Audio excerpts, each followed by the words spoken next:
This program features live coverage of an African safari and may include animal kills and carcasses. Viewer discretion is advised. Good afternoon, everyone. Welcome to the afternoon safari. We're giving you a view of the beautiful blue skies because, well, there's not been blue sky in quite some time now.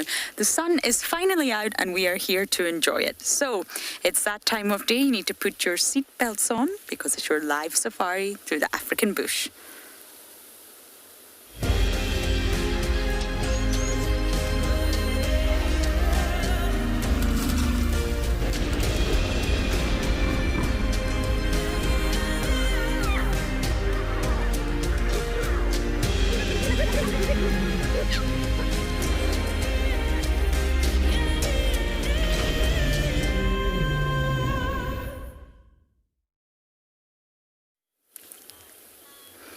Welcome on board. Isn't the blue sky just glorious? Just taking a moment to get my own vitamin D. Because, well, it's been very overcast for days now, even when I was in Joburg in Cape Town. The sun was really not out, but it's out today. My name is Lauren, and I do have Simon on camera today. A big welcome to Simon. And I'm just considering my plans for the afternoon. I think we are going to go into Buffelshoek and see what we can find. So, let's drive and get there. But first of all, most importantly, it's a live safari, as I'm sure you all know. So you must talk to us. You must send in all your comments and questions, anything that you want to know about the African bush, and you send that in using the hashtag WildEarth on Twitter or the @FC on the YouTube chat stream, or you can even send or go to the website wildearth.tv/explorers to answer your questions. Now you see this wonderful sign. We were never ever allowed to pass that, and now we can. So into Buffelshoek we go to see what we can find. I believe Darkmane Evoca is on a hippo carcass. Yes, a hippo carcass. I don't know how much is left, or I don't actually even know what happened to that hippo. So we're going to see if we can say hi to Darkmane and see what else we can find around Buffelshoek this afternoon. So I'm very much looking forward to hearing from you all. It was such an exciting morning, I have to say. Bumping into the Talamatis, then getting to see a glimpse of June's cub. How precious, how really, really precious. So I will probably end my drive today back at the hyena den. I'm not going to lie. So that's my plan, but as you know in the bush, well, things never really go to plan. So it's quite windy, to give you some context of the day, but it's a nice toasty 25 degrees Celsius, 77 degrees Fahrenheit, so we will survive. Now, every termite mound I go past, I'm stopping, because I've mentioned before, I'm desperate to spend some time with termites. But for some reason, they're there. The termites are always there. You have the mounds, but they're under. Normally when it's winter and it's cold and they haven't received enough moisture yet, they're sort of in their nest. They don't actually live in a termite mound. Termite mound is a wonderful structure, but that's not really their home. Their home is the nest underneath the termite mound. So normally the termites themselves are actually underground. And it's only during summer, especially when there's been enough moisture, that you'll find that they come out and they start to do all sorts of weird and wonderful jobs for the ecosystem out here. But I've not seen any termites yet, so I'm going to keep stopping at every single termite mound that we come to. Okay, I need to get my bearings in Buffelshoek. I've not been here for a few weeks. Yes, it is this way.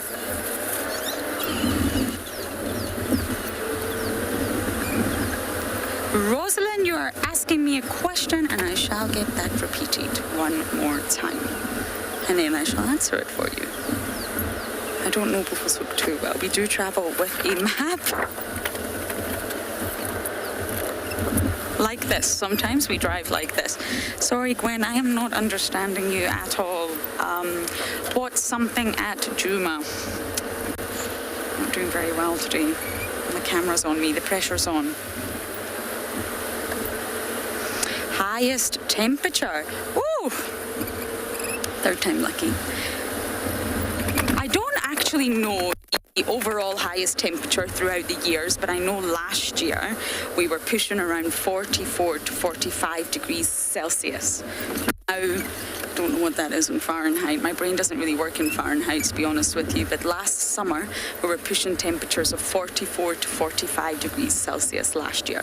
But I don't actually know the overall, throughout the year's highest temperature ever recorded, but it was extremely hot. Almost too hot, unbearable. And I love the sun. I'm slightly reptilian that way, but it was unbearable.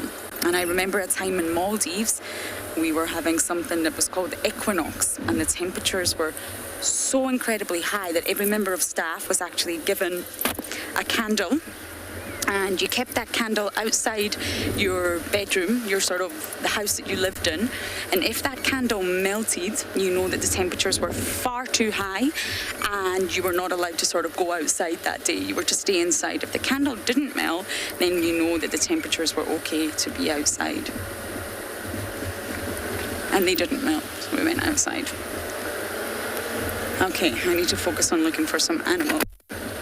Darkmane is said to be at Nyala Dam, and hopefully he's still there. I imagine if he's full of delicious hippo, he will still be there.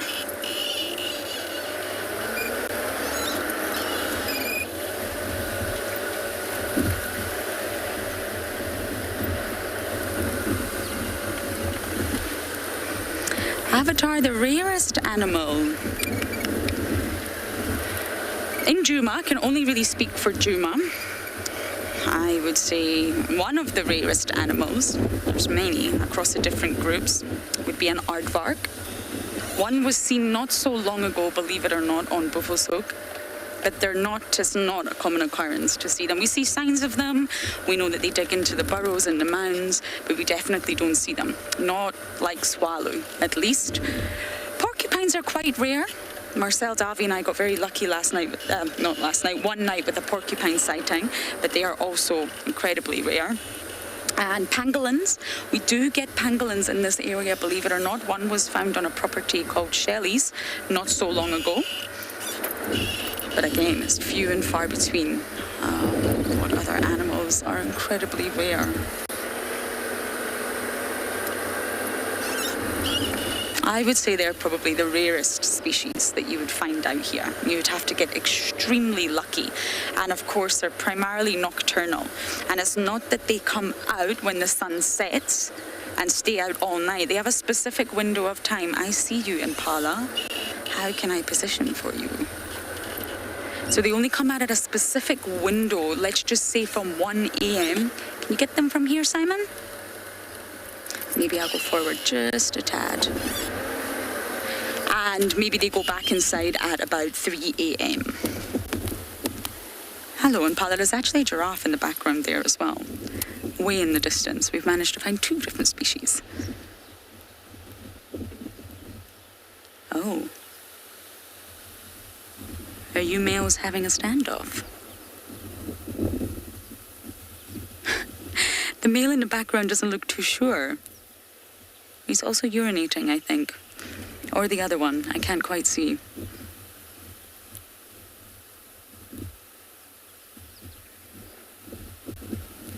Now, I do carry this with me regularly, but I'm going to show you because it gives such a wonderful insight into impala horns. But maybe we shall come back to that in just a moment. For now, I'm going to send you across to some sleepy lions.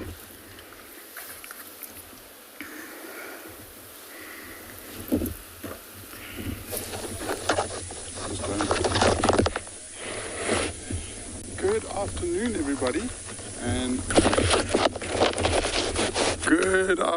everybody, and a very warm welcome to And Beyond Ngala. We have started off incredibly well. We are staring at this big male lion who was watching us, and he's literally just put his head back down. But it's a fan favorite of Wild Earth. This is one of the Pride members of the Birmingham Pride. So welcome to Ngala. What a fantastic way to start off the afternoon. My name is Eric. Behind camera is BK. And like I was mentioning, we've got this beautiful sub-adult or young male lion who is sitting, and every now and again he picks up his head and he starts looking in the direction that we're facing. And the reason being is that the whole pride is here. And so we'll pan across and we'll get you to have a look at the pride who's literally just picked up their heads. We decided to focus in on that young male because he was the only one with his head up, but now it looks like something has stirred all of the youngsters. You see, so there are about 3 or 4 of them that have got their heads up, and then the rest of them are all quite docile and sleeping. And this is such exciting news because we have, for the first time, seen them in the last 8 days. So they've been gallivanting away in the Kruger National Park to the east of us, and late this morning one of the rangers was lucky enough to find the pride, which is really cool, so we get to see them again. And this is the first time in a month that I've seen them, so I'm quite excited to see how much those young sub-adults have grown. It's a windy day, and where they've settled down underneath one of these big trees is nice and open.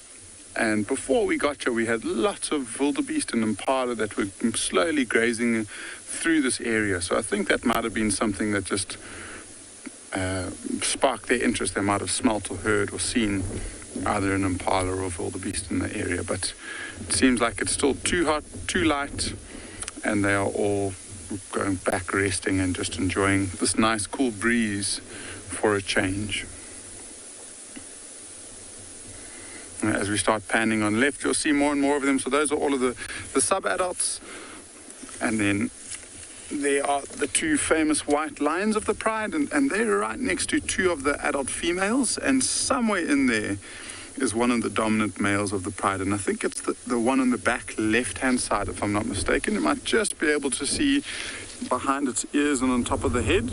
Yeah, that's the mane. It actually looks like both of the brothers are here. So the 2 behind on the left and right of the young female are the 2 males of the pride. And no wonder this young male's decided to separate himself. He's just not wanting to pick a fight with them. So separating himself and being maybe about 30 or 40 meters away from them gives him that safety.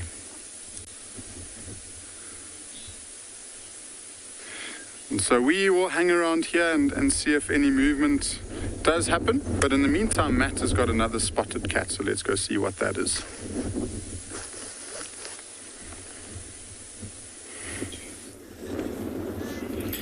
Good afternoon, everybody, and a warm welcome to and Beyond Panda Private Game Reserve, where we've managed to find a cheetah mother and her 3 tiny little cubs.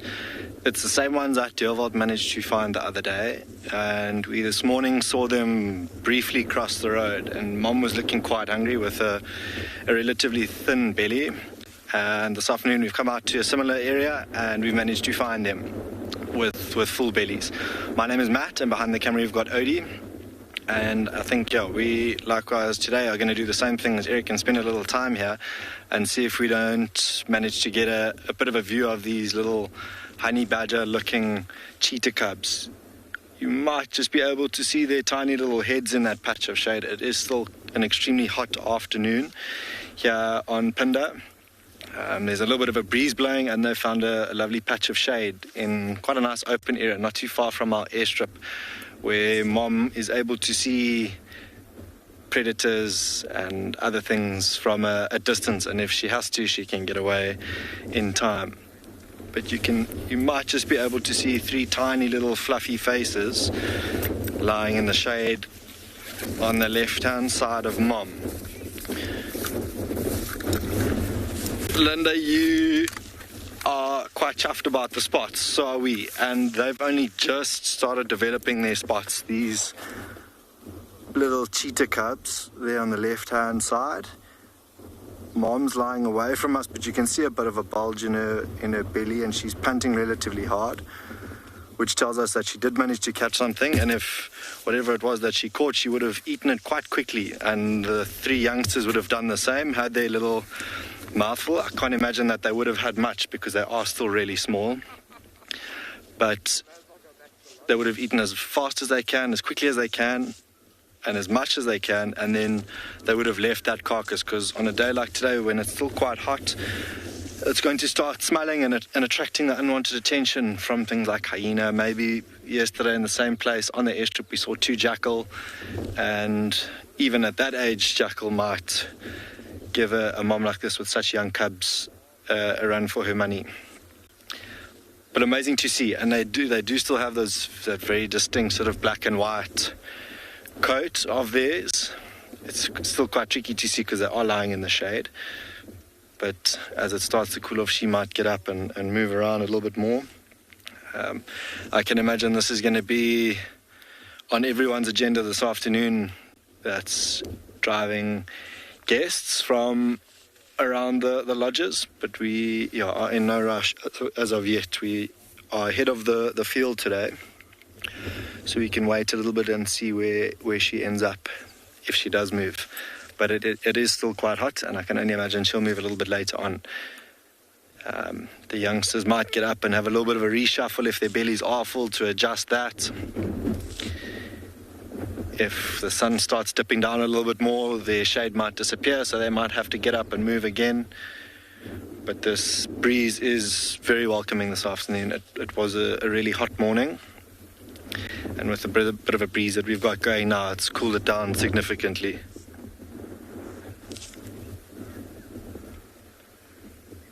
Can see a little bit of a tail flick every so often from mom. She might have irritating flies that are pestering her in and around her face. Maybe she had a little bit of remnants from whatever it was that she caught on her face and on her fur that's attracting flies, those little biting flies that she's trying to get rid of. You might see an ear flick as well every so often. But amazing to see such young cheetah cubs. I mean, in long grass like this, they are lying in a bit of a bare patch. Long grass like this, if they are following mom, it's just a little bit of a hop, skip and a jump of a flash of white that you see. Can't really see them nice and clearly. Mom, on the other hand, different story because she's quite a bit taller. But the youngsters are quite tricky to see. So just to see those little faces, those very fluffy faces, is amazing. And to think of those scenes that we had to watch unfold with Busani the other day were really hard. But this now, a couple of days later, here we are sitting with the cheetah and her 3 youngsters. And the mother of this cheetah was also really, really successful. She and her sister both made it through to adulthood, and there were just 2 in the litter. And then the litter before that was 3 of them, and likewise with them, all 3 of them made it through to adulthood. So, you know, if she's got half of what her mom was, she will be a super mom.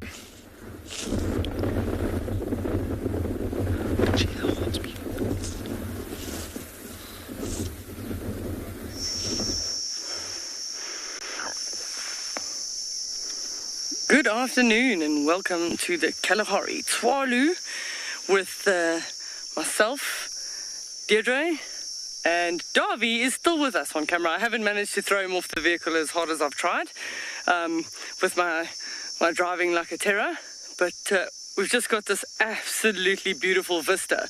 So you're seeing all those clouds. Yesterday there was a dark sort of black sky. And it cleared overnight. This morning was quite clear, and we've got the cloud build-up again. We're 33 degrees Celsius and 91 Fahrenheit. It's progressively daily getting hotter and hotter, and the humidity is definitely increasing slightly. So we do anticipate within the next couple of days we should have another thunder shower. The Kalahari never complains when we're going to get some more rain. So even the Gemsbok or Oryx were still in the shade when we got here. It's that hot. He's just flicking off all the louse flies off his tail. They're quite lucky. They got a really, really nice hairy tail, so good for the sweeping motion. And then he's just taking in a little bit of fresh greens. Oh. Yes, pose for the camera. Nice, thank you very much. And again, did I see right? It looked like he had quite a tatty ear.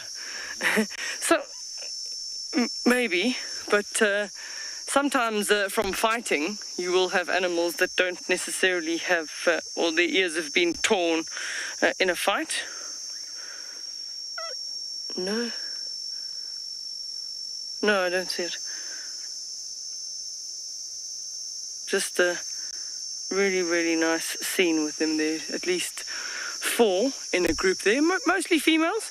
And we're also waiting. We have seen some Gemsbok youngsters around, but there's still more due.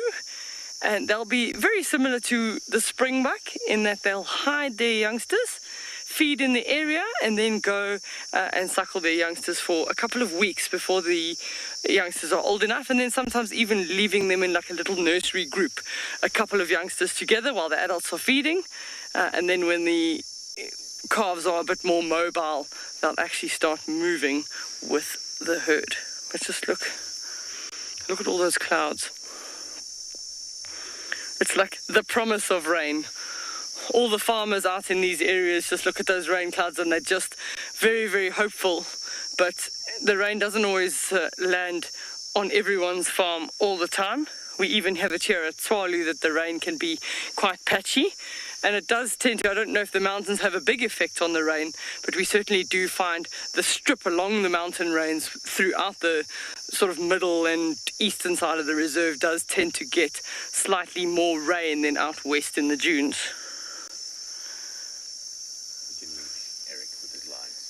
Okay, we're going to send you across to Eric. He's got an update for the lions.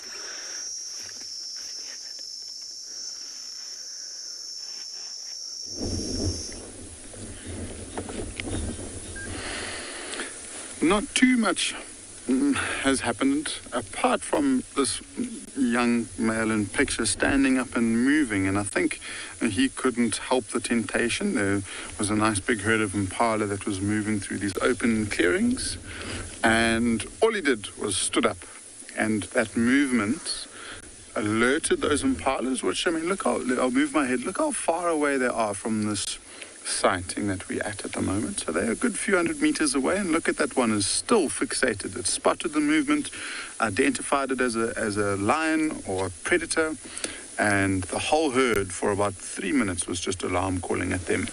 Now the rest of the pride seems to have lost interest.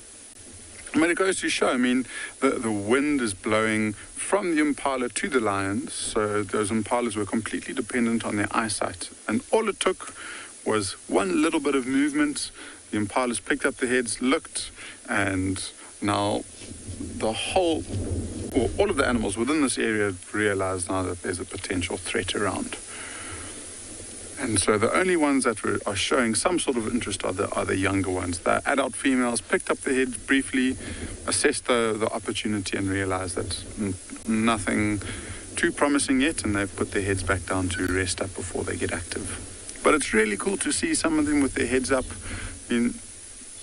I was just saying to BK within the last month, it is quite incredible to see how much these lions have grown. And they, by now, I mean, they're almost as big as the adults, and they must have insanely big appetites. And so these females, these poor females, have got their work cut out for them. And so that's the one in picture, the one in the foreground, and you can just see the one directly behind with that very, very pink nose is one of the sub-adults, or the older cubs.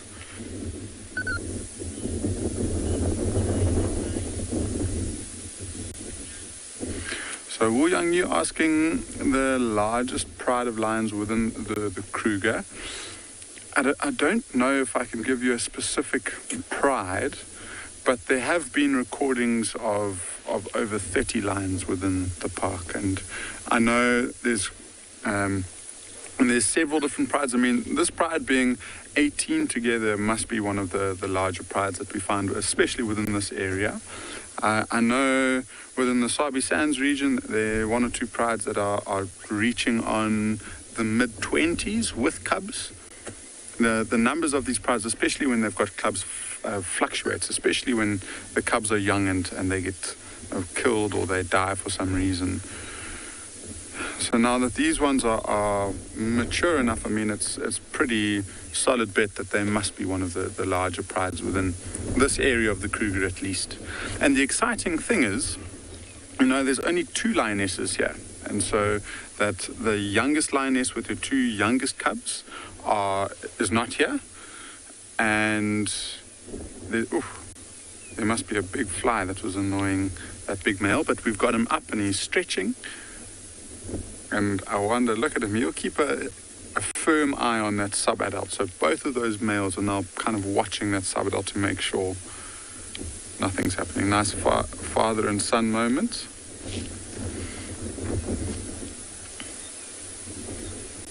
Look, there must be an insect that's really irritating him because he got up.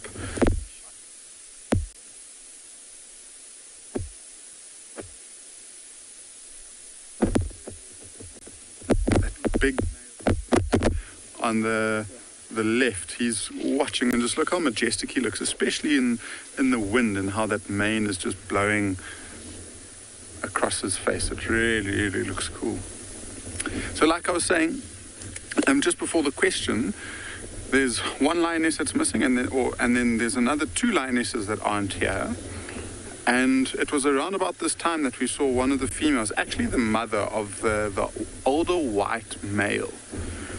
She was mating somewhere around the 2nd of September. And if we look at the calculations, that was roughly 3.5 months ago, which is around about the time that lions give birth. And by the looks of things, I mean, we haven't been following them for the last week, but we have seen 2 lioness tracks that have gone over the river, and they are literally just within an area where they've given birth to cubs before. So you never know. Maybe within the next week or so we might be looking at new cubs. But whilst we sit and ponder whether they might have cubs or not, Andrew's got some elephants. Let's go see what they're up to.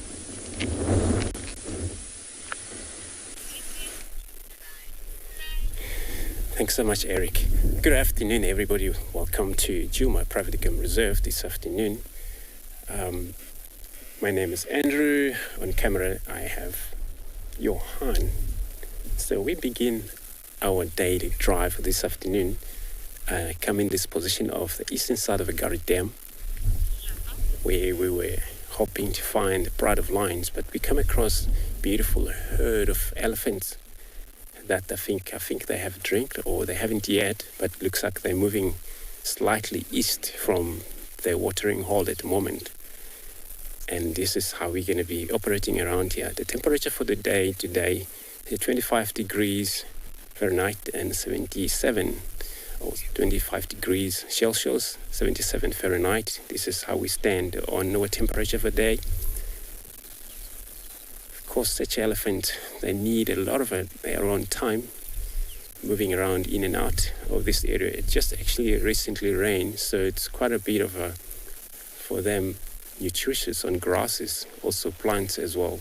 Since they are all just a mixed feeder, this is how they will be spending time around in this wood.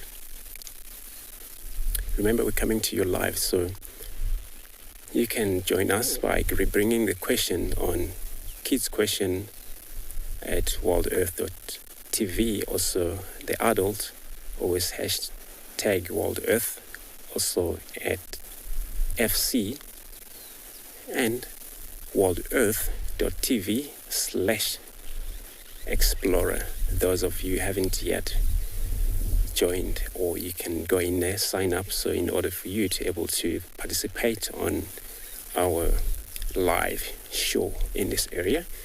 So I'm going to move slightly forward, see if we can see more of these elephants. I know they actually kind of well spread around here. Well, there's another one coming out. Thought I lost all of the herd.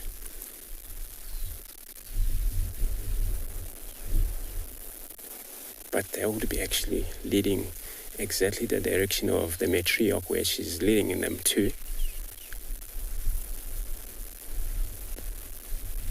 Remember, for them to be able to get around, form such a massive group, and they. So I'm going to be moving slightly forward, sending you to Matt, who has a cheetah for you.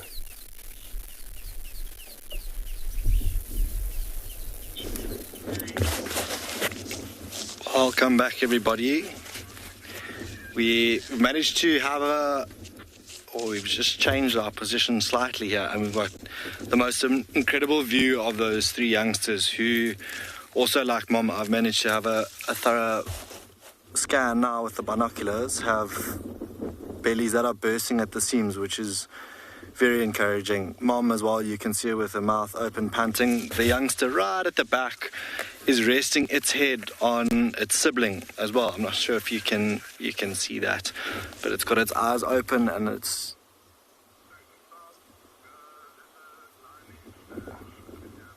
almost like Sunday lunch, after a big Sunday lunch, with bellies full to the brim and eyes slowly starting to close, in and out of consciousness, just trying to rest off those full bellies. And this will be probably the first or about a couple of times that they've tasted meat for the first time, these youngsters, which is really, really exciting and encouraging.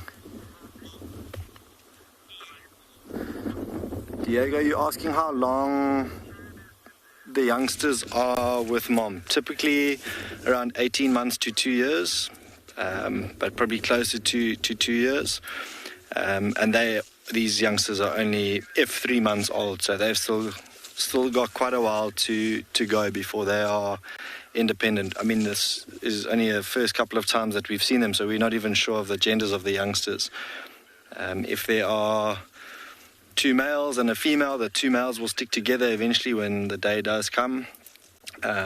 If it's 3 females, they'll also stick together for the first couple of months, and then when they're old enough to raise litters of their own, they'll go off on their own and look for a mate, and like this Mom, have a set of youngsters on her own. So Diego, between about 18 months to 2 years, they'll still be with Mom. You saw how Mom was quite nervous. It is quite windy, so she's obviously got to listen out extra carefully for threats. And with her youngsters still being so small, there are quite a few of those. I've just heard someone say now that there's a lioness at a watering hole a little bit further away from us, and that particular watering hole is, as the crow flies, 400-500 meters away. So you can see she's also in and out of consciousness. Her head's up, and she'll constantly keep looking around for things like that lioness who could pose a threat to her youngsters. But magic to see those little faces, and compared to Mom, so fluffy, that will eventually fade into the spots that you see like Mom. They've got those really, really distinct teardrop marks on their faces, but such characters. Really, really cute. We are going to waddle across to TAYLA and her duck. I think we'll probably leave these cheetah be for the afternoon and head out to another area and see what else we can find this afternoon.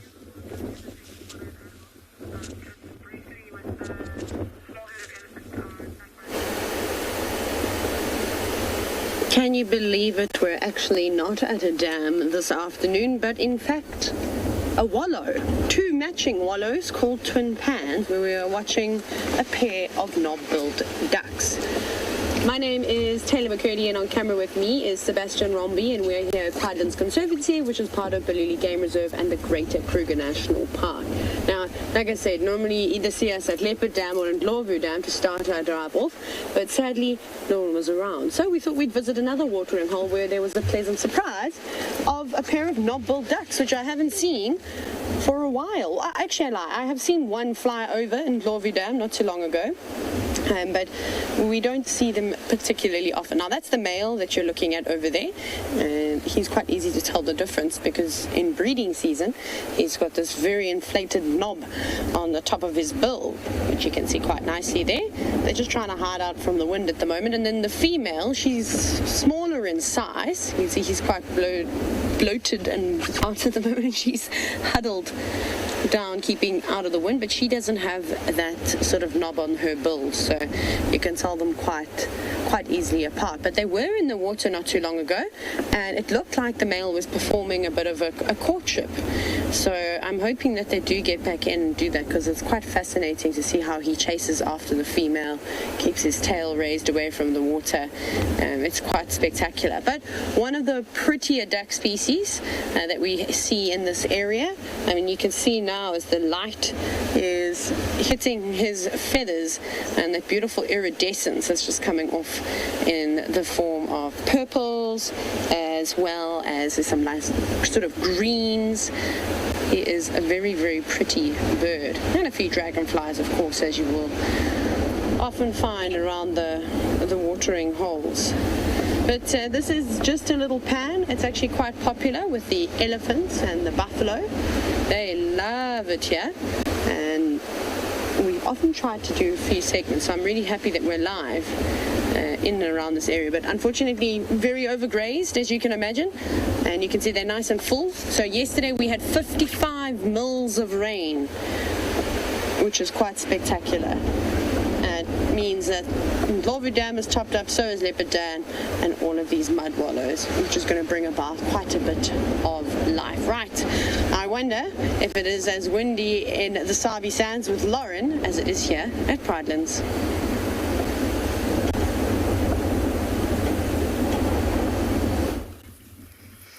Well, Taylor, talking of wind, I'd rather it wasn't windy today. We have the most incredible sighting in front of our eyes. All the whitebacks waiting. Do you want to know what they're waiting for? Simon is about to show you right in front of us. Oh, I should be wearing my mask right now. We have Darkmane guarding his hippo carcass. Now, I'm normally quite good with words, but the smell coming off this carcass, the vehicle next to us has actually just moved back. I've just reversed backwards. Now, many of you will be asking, I actually don't know what happened to this hippo. It looks like a youngster. Not a juvenile, but a sort of youngster sub-adult, I think. And I really don't know what's happened. I don't know the story. I don't also understand why the Talamati pride are sitting on Juma, and Darkmane, the most handsome boy, is sitting up here always lonesome, guarding the hippo. And I'm sure you can hear the wind, and it's wafting that delicious aroma right into our nostrils. How you doing there, Simon? You enjoying the smell? He's giving me the thumbs up, but I don't think he means it. But I haven't seen a scenario like this in such a long time. So we've got a hooded vulture on either side. See, there we go. You can go to the one just behind Darkmane. That's a hooded. Now, they're a smaller species of vulture, and normally the sort of bravest. You will find that they will get quite close to said predator, and they'll always chance their luck. They'll wait until the predator in question is not looking, run in, grab some snacks, and run back out again. So we've got two hooded on the ground, and just up here, Simon, way in the distance, we've got a tree, a dead tree, I think, covered in vultures. I am imagining whitebacks just from the shade, but I can't see too well. Or it could be a mixture, and you can see they're all just lying in wait, or sitting in wait, sorry. I have really not seen a scenario like this here in a very, very long time. I am sure hyenas will arrive soon. How can they not? How can they not smell this? Darkmane, are you really going to eat all of this hippopotamus to yourself? I hope not. You might explode.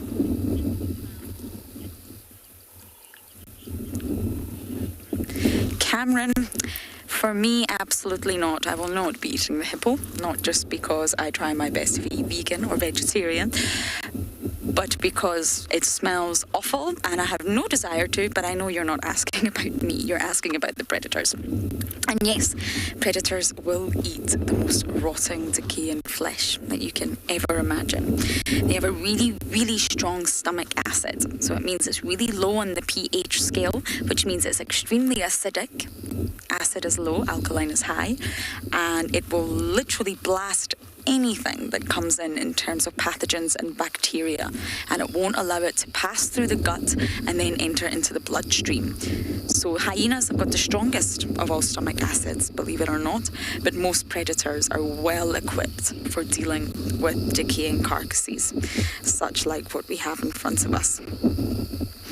So yes, for them it is safe to eat, and that's why the youngsters, be it cubs or pups, they're introduced to meat quite early on. Like normally it is fresh meat, but the reason they're introduced is to get those tummies ready, to get those digestive enzymes ready, to get the immune system prepared for eating carcasses just like this.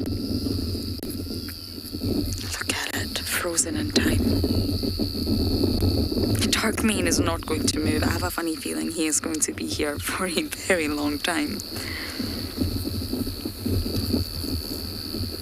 He's practically sleeping right next to the hippo. So the hydrochloric acid in any stomach is actually the main stomach acid, and it will destroy anything. And anything that would cause a sort of imbalance in the gut flora or the gut microbiome, the hydrochloric acid will blast it away, and that's exactly how the predators can survive. So we're going to sit here a little bit longer because I really haven't seen a scenario like this in a while, and we're going to send you guys across to Andrew.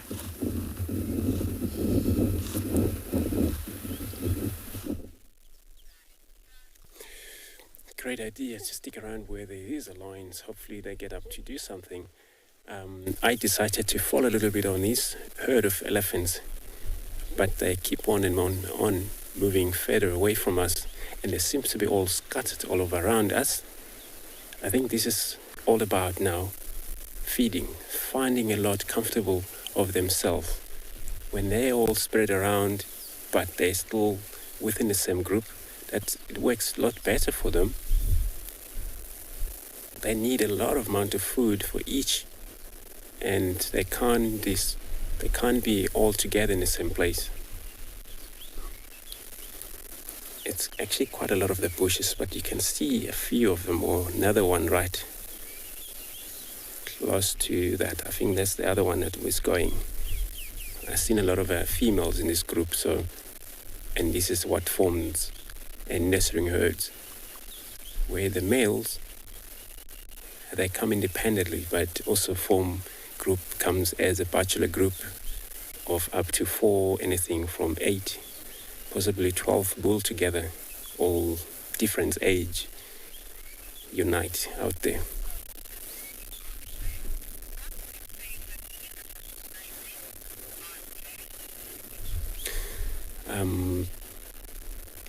Sorry, can you repeat the Andre's question again? I know the favorite, but I couldn't get the rest.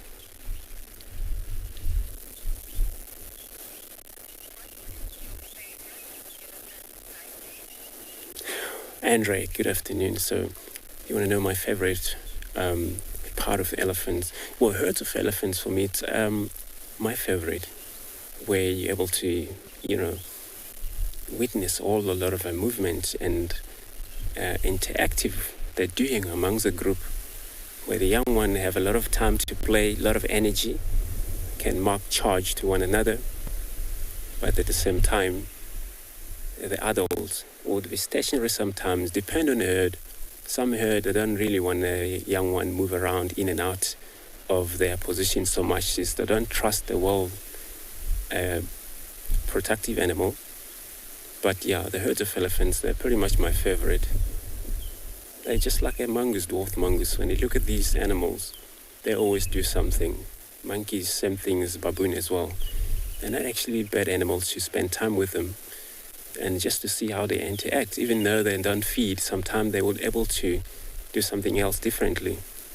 Yeah, with the elephant carrying so much of a weight around body, and during the heart of the day, all you see them near the water as a group, possible of seeing them swim in that heat of the day.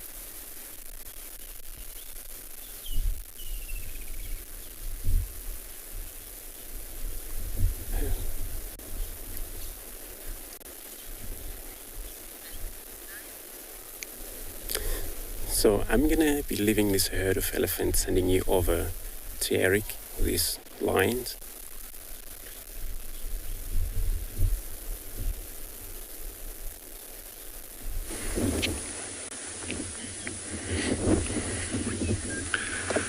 It's rather because the only line within this whole pride that's showing any sign ones that tend to sing around and I mean, or at least lying around and not doing too much at all. And I think the way that he just keeps looking over at that younger male to the right of us, he is just watching and making sure he's not getting any closer. So that's probably motivating him just to keep a close guard on the rest of the pride. The others, I mean, they moved slightly away from where they were, and they moved possibly no more than 5 meters, and they've all lain down again. So I think it's going to be a while still until they decide to get up and move. And see, this male, the way that he's facing is straight into the wind, so he's not only watching that young male, I'm sure he'll be just smelling, listening out for any other opportunity. Look at that big yawn. You see, he at the bottom right canine has got a little chip at the tip, and there he goes down for his sleep. Let's quickly go over to Lauren.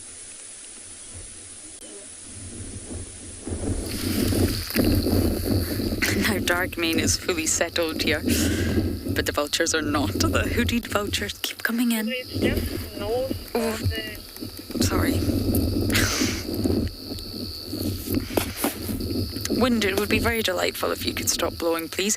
But I did also want to point something else out. We have 2 gorgeous yellow-billed storks just on the sort of other side of the dam. Completely unaware, I would imagine, of the scenario that's happening around them. Or maybe they are aware, and I guess it just doesn't bother them. They're surrounded by vultures, the apex predator. I'm sure there must be a hyena around here somewhere. We don't get to see yellow-billed storks too often, and I don't know how visible it is at your end, but the individual on the right is tinged very, very pink, almost flamingo-esque. And this normally happens during breeding season. So they normally get a little bit pinker, if you like, when it's time to mate. And the sort of facial skin is normally naked, there's no feathers, that becomes bright red. So I think this is a monogamous pair. The sexes are very alike, males and females, so it's very difficult to tell the difference, but I imagine we have a male and female here.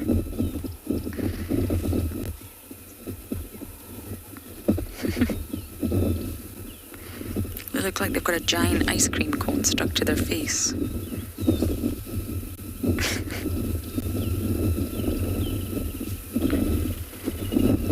And they are water birds. You will find them feeding on aquatic sort of insects, to fish, to frogs, worms, crustaceans, anything that you find around the water hole. And a little bit on a sadder note, in the dam, it's popped underwater right now, but I imagine it will resurface. We actually do have some hippos. And I guess it's coming from a very human perspective, but it's rather sad that there's one of their own dead on the embankment here. But they've been playing around, also quite unaware of the drama that's unfolding around them. I've tried to do a vulture count and I just can't. They're on every single tree around the dam. They're on the embankment. They're behind Darkmane. They're in front of Darkmane. There are just so many vultures.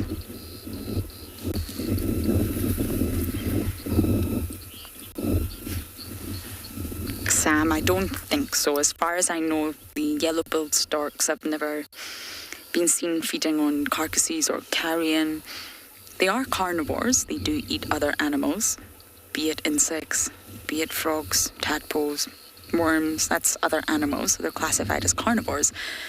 But I've never known them to feed on carcasses or carrion. I don't necessarily think they would be attracted to the scent. I don't know how any animal can be, but I don't believe they do.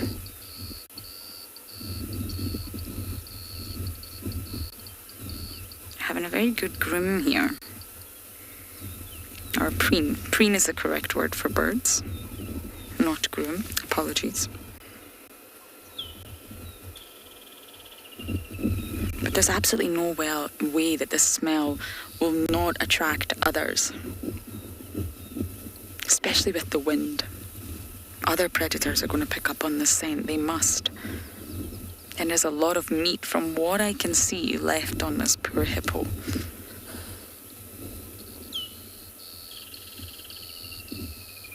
I don't believe it's completely fresh. I think it's a day or two old. Darkmane's been here. I just wonder why the Talamatis are not. You rarely find Darkmane without his pride of ladies. But I think right now he's quite happy. In fact, I know he's happy.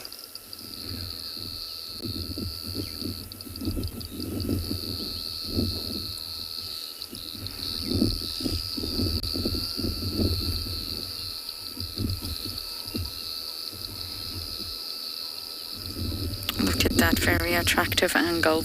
Oh, Darkmane.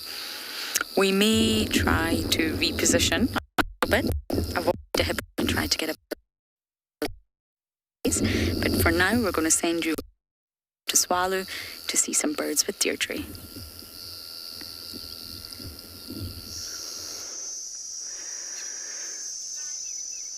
So, welcome back to Swallow.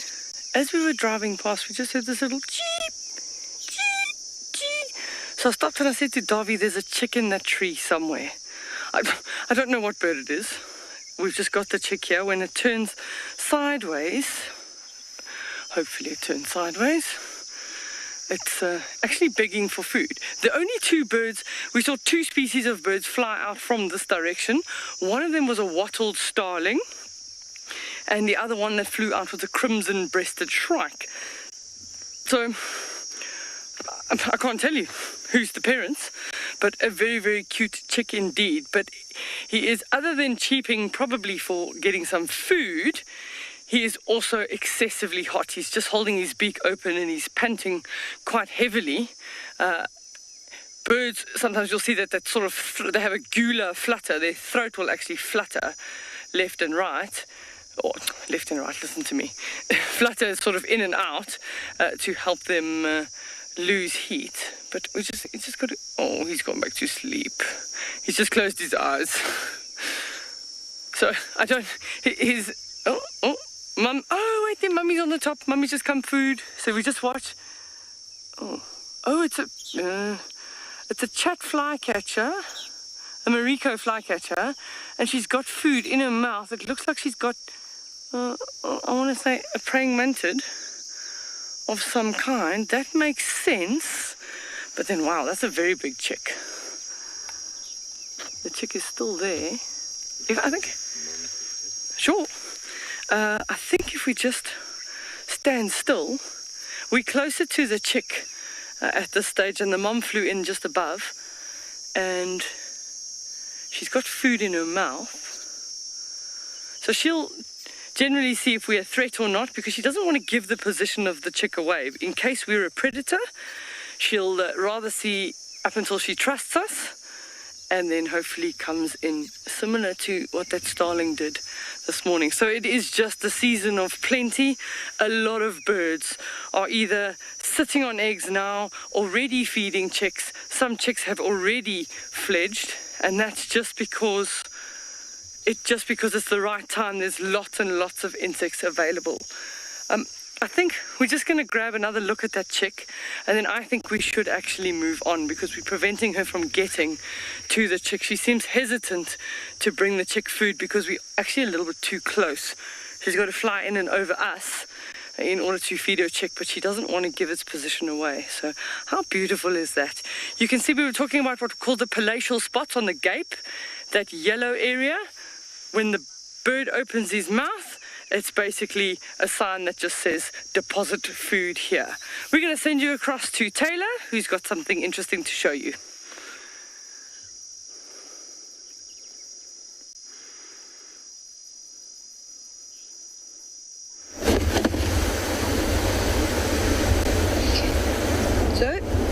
wind is not keeping the animals at bay, which it often does. However, they're a little bit on the jumpy side, but we've come across a herd of buffalo that were just resting. Oh, is that tungsten? Yes, Seb, that buffalo that's behind all the sickle bush. That one, yeah. If you go to the right a bit, then you'll see his head. So there's a buffalo there that we haven't seen for quite some time. Now, I know it's quite an abstract view that we've got at the moment because he is standing behind some sickle bush, but it is our old buffalo friend, Tungsten. And I know that sounds quite ridiculous. He's just moving off to the right now. Maybe we'll get a view. There we go. So he's an older buffalo bull. He's missing half his tail, and he's also got his tongue sticking out of his mouth, which is quite something. I haven't seen him for a while, so I'm happy to hear that nothing has got him. But the rest of the herd are just moving through there. And this isn't one of the only the big 5 members that we've got. We have also, I'm just going to duck down so you can see over there, a huge herd of elephants. I don't think it's just one herd of elephants. I think there's about 2 herds here. We're just at the tail end of them now. And this is possibly my favorite wallowing spot. So obviously after the rain, I thought, we better come back here and check it out, because this area is quite popular with the animals. Every time, in fact, we've come to this little wallow, this secret spot, there's always been either elephants or buffalo, and I'm sure it'll be a perfect drinking spot for things like leopards and lions too. But there the ellies are, just behind all those bushes. See them, some little ones. There's quite a few big bulls. I'm not sure which herd it is just yet. Like I said, I think there's at least 2 herds in here. I'm hoping that one of the herds is going to be Susan's herd, but we will try and sneak around and get up ahead of them, and then I think we'll actually have a view of both the elephants and the buffalo interacting with one another. But I'm happy that they're not too bothered by us. Buffalo not happy, as they typically are, but the elephants are very relaxed. Rovalent. Now, elephants are enormous. I mean, they're the largest land mammal, not quite as big as the blue whales that prefer the seas, can only survive in the seas. But a really big elephant bull, on average, will weigh anywhere between 5 and 6 tons. So they're enormous creatures. These cows, so the females will probably weigh, there we go, he's not quite an enormous bull just yet, but a medium-sized bull. But the females will weigh around 4 to 4.5 tons or so. And even when a little elephant is born, it can weigh close to 100 kilograms. So, yeah, rather large creatures, hey? You can see he's just resting his tusks on one of the youngsters. That's what normally gets them into trouble. Don't be too boisterous. And he looks like he's a different color to the rest of the elephants just because he's tossed some oxidized soil, so soils that are rich with iron, over his body, whereas the other elephants, they look like a bit darker. I think they might have just sprayed some muddy sort of clay water that's in these wallows just all over them. But they are disappearing. We will try and get ahead of them. We've just got to do some navigating around here. There is a fair bit of black cotton soil, so we want to make sure we stick to the roads, which have actually got a fair amount of sand in them, which is perfect for us so that we won't get stuck. Right, I didn't quite hear where I'm going to send you next, but off you go, and I'm sure you'll have a lot of fun.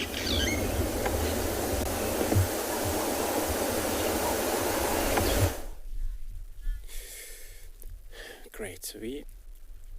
Since we're really desperately looking to see these pride of lion again, just to see how they do. I believe they've been seen this morning, but nobody discovered what they were doing this afternoon or the whole entire day. And it looks like they're still in the same position, hasn't done so much of movement. And as you can see, they're right on the road. All we got is a road blocked.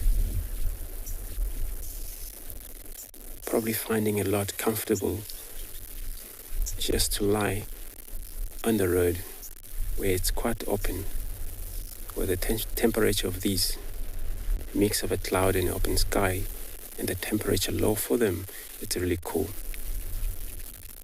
A lot of time for cats, possible of chance that you even see them pushing too much to hunt in this kind of a condition.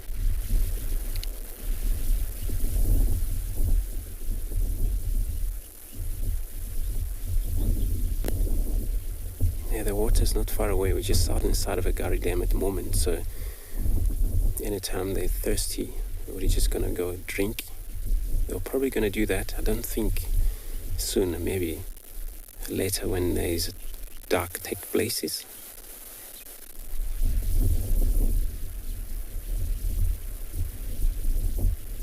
They probably had something small they ate in it.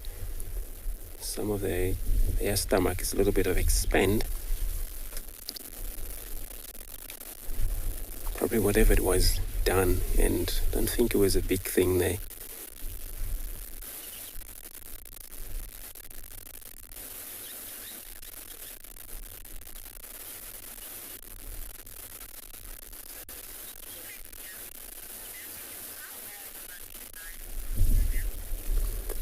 Morgan, good afternoon. You want to know how old are these lines? So here, capacity of these lines.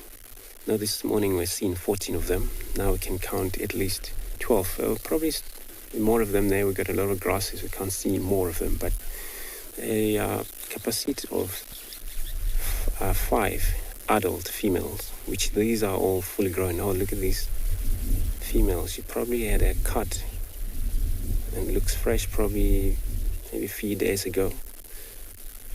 That cut, I can't tell what make that. So all of their young one, some of the 2 young males that I've seen here, one of them already have a well-developed mane on a cheek. Or then only time they kind of the mane develop like this is when they're 2.5 years old. So that female that she's moving around at the moment, she's also one of these full-grown bride in this bride, or lioness in this bride. Or Talamati bride, they're actually long existence bride in this area. And he's older one. Estimated lifespan for them at the moment could be anything from the 4 years, 5 years, 6 years, all differently.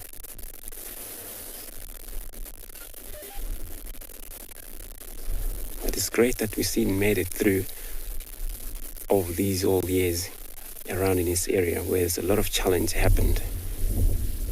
When the challenge we're talking about, this is when they don't have physically dominant male that can stay longer with them, able to breed. What we've seen here happened with this Avoca male. They have actually done incredible job, great job. All of these young ones that you see there, they are offspring, so it's quite cool they're still around and they're still taking care of this bride.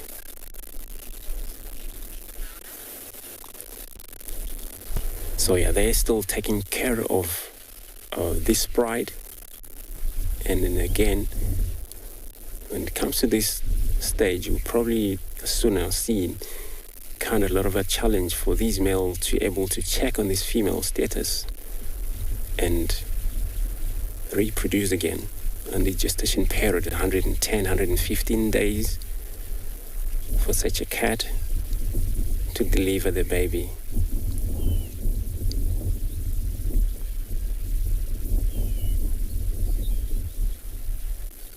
In this such a group like this, a well-sustainable group that they will able to get around anything they hunt. They cooperate, target on them, probably different target if depending on how many animals they hunt. I've seen a lot of wildebeest in this area, a blue wildebeest, less of a buffalo, I might say, but they come in and out sometimes. So when they're hunting so much of a big group of prey species, it's possible that if they're hunting impala in this group, if they succeed in hunting, probably had a 2 impala kill at a time, or maybe 1. But that's how they cooperate, work together, surround the game. They communicate during the hunt, as long as they can see one another, even though they're spread up around. They can look one another and then they're able to see what the rest are doing. there is no sound communication from there. There's a sight communication when they're far that part.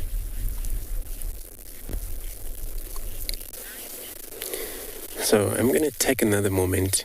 I'm going to be linking you over a match with his sleeping lion.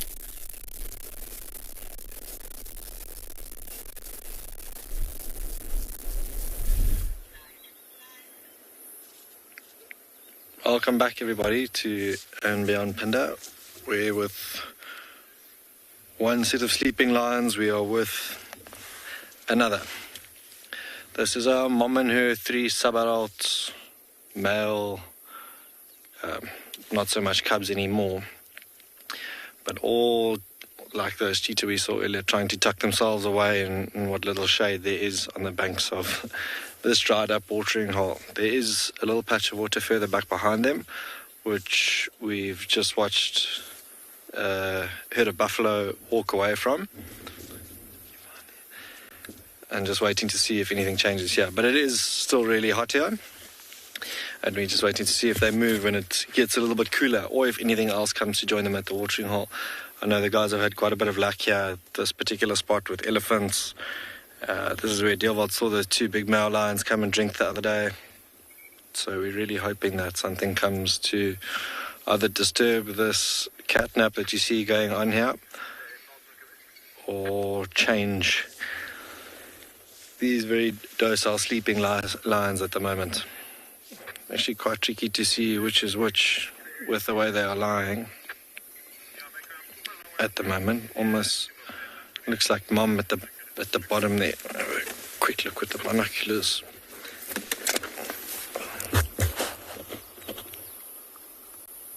Yeah, mom lying right down at the bottom on the left. And then the 3 youngsters, the 1 second up from mom, looks like it must be super uncomfortable. Rush of blood to the head the way it's lying. And the rest... Oh, have a look at this. There are 3 elephant bulls making their way, and I think they're going to come straight to the water, just off to the left, back in the distance. I'm not sure if we can see that, just like we spoke about now, coming to drink. They've probably been in the woodlands where it's a little bit more sheltered, and they're going to make their way to that watering hole.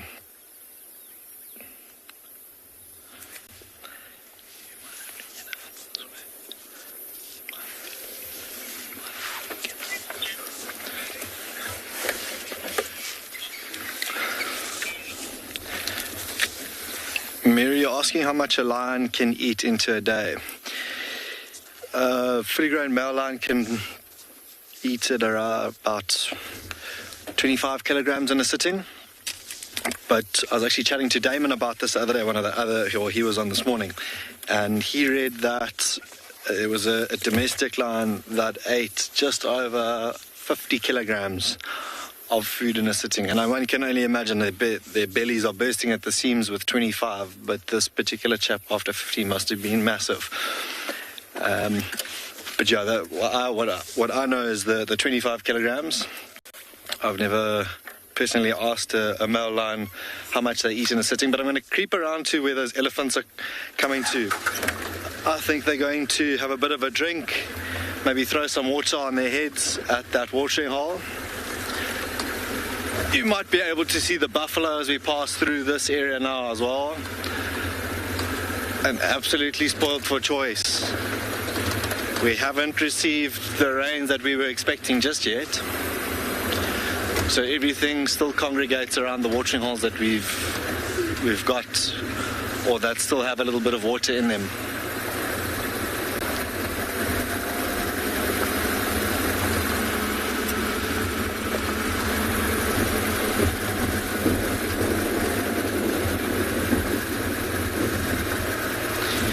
These lions, the lions we've left behind us fast asleep. The elephants, on the other hand, are still slowly but surely making their way down, or should I say rather up towards where we are.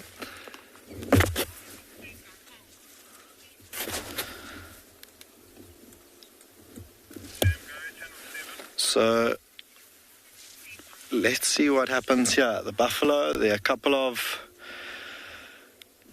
woolly-necked storks floating around this watering hole. There's actually a number of woolly-necked storks floating around here. And the elephants are slowly but surely, but moving at quite a pace, walking towards this watering hole. So I'm actually quite excited for that. I think that's when you see happy elephants, when they, like they are now, almost strung out in a long line. And have a look at how many woolly-necked storks there are here. 1, 2, 3, 4, 5, 6, 7, 8, 9. I count 9 of them. I don't think I've ever seen that many together.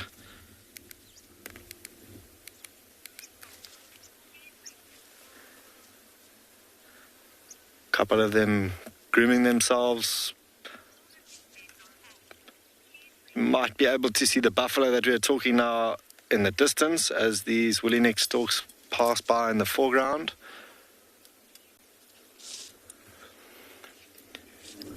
The elephants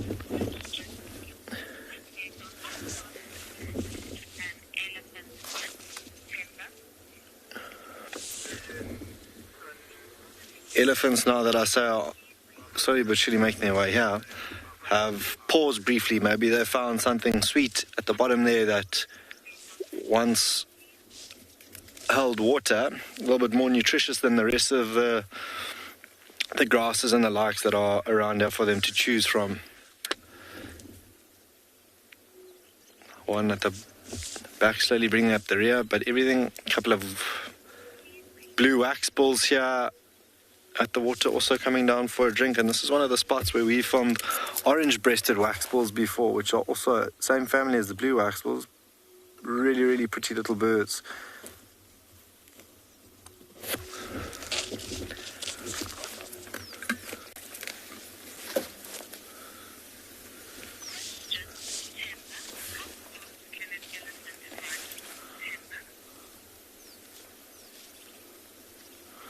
Temba, you're asking how fast an elephant can run.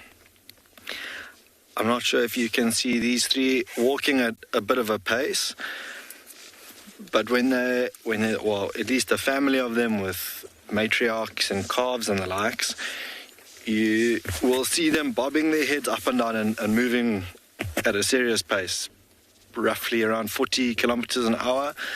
And for an animal that can weigh up to around 6 tons, that is a phenomenal pace. It's just pure mass, muscle mass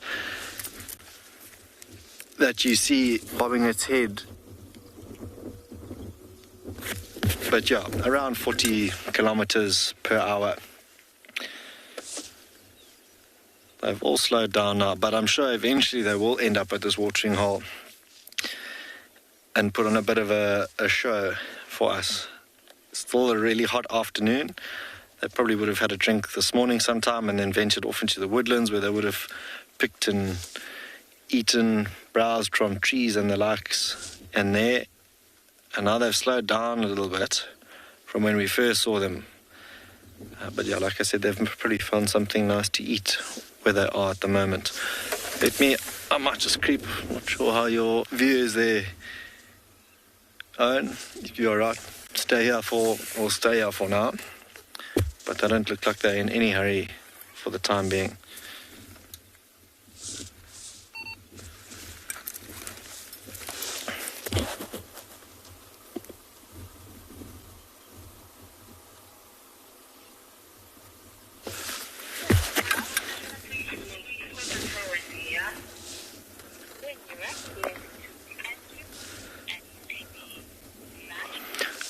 We are going to stick around with these elephants for now. We'll send you off to Andrew with his sleeping lions and see if they get up and start to move. Maybe it's a little bit cooler where Andrew is.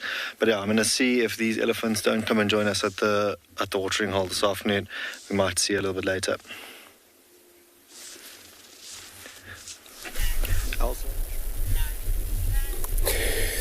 Beautiful. So we now change the position, having a better look of this bride. But you know, some of them are just sleeping upside. This is actually how, whatever they've probably eaten in it, lions are capable of doing that. Even though they're hungry, sometimes they can do that. Position of their legs up, so they're able to digest very smoothly.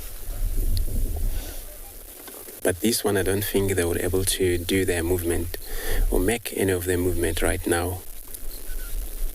And there is no disturbance here. No hyena that I can see. Usually they don't get along. They would chase a hyena off side.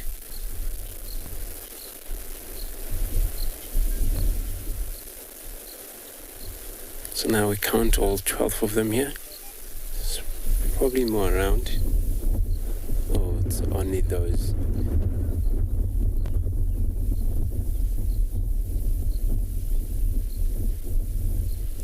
So they trust this area. Since they're all in a group here, they just take a nap, close their eyes permanently.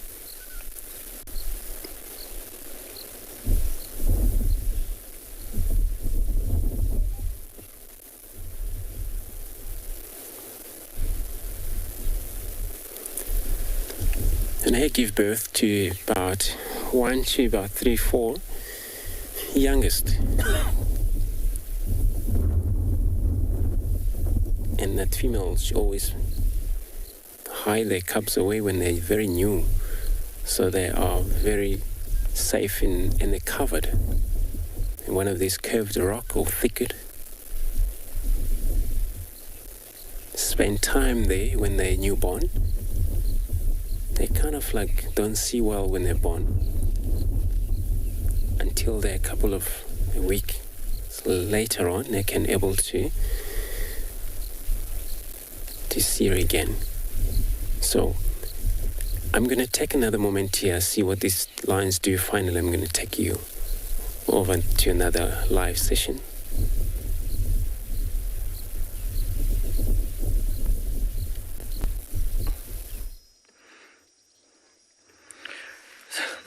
Welcome back to Tualu, and they're just sneaking out of our picture. There is a female ostrich. She was a lot closer to the vehicle earlier, but she's decided to use those 2 long legs to take the gap, so she ran there quite quickly. The other day I was busy doing an ostrich track, and then I went back and I was watching the footage, and while I was busy thinking about talking about the 2 toes of an ostrich and the 3 toes of an emu, FC said to me, do the link, and I landed up saying that an ostrich has 3 toes. So I just want to correct that. An ostrich has 2 toes and 1 claw, and an emu from Australia has 3 toes. But we've also got a nice group of little gemsbok there, and you can actually see there's 5 youngsters, like we were talking about a nursery, but they all have horns. So 4 of them are around about the same age, and then the one on the right of the 5 is a little bit older. But they're about a year old now. They would have been last year's calves, because you can see that they already got reasonably sized horns, and they'll still sort of stick together in their little group. And if a gemsbok group gets too large, then they'll split off into their smaller groups. So not mature at all. A nice big female on the left hand side. So at this distance, a female, because long, thin, very sharp horns, and quite close together. So the males a little bit further apart in the distance there.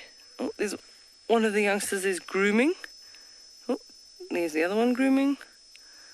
So they're out in the heat on the base of the dune. They're quite far away from us, which is why they're so relaxed. But yeah, we can't wait for the new baby gemsbok to appear.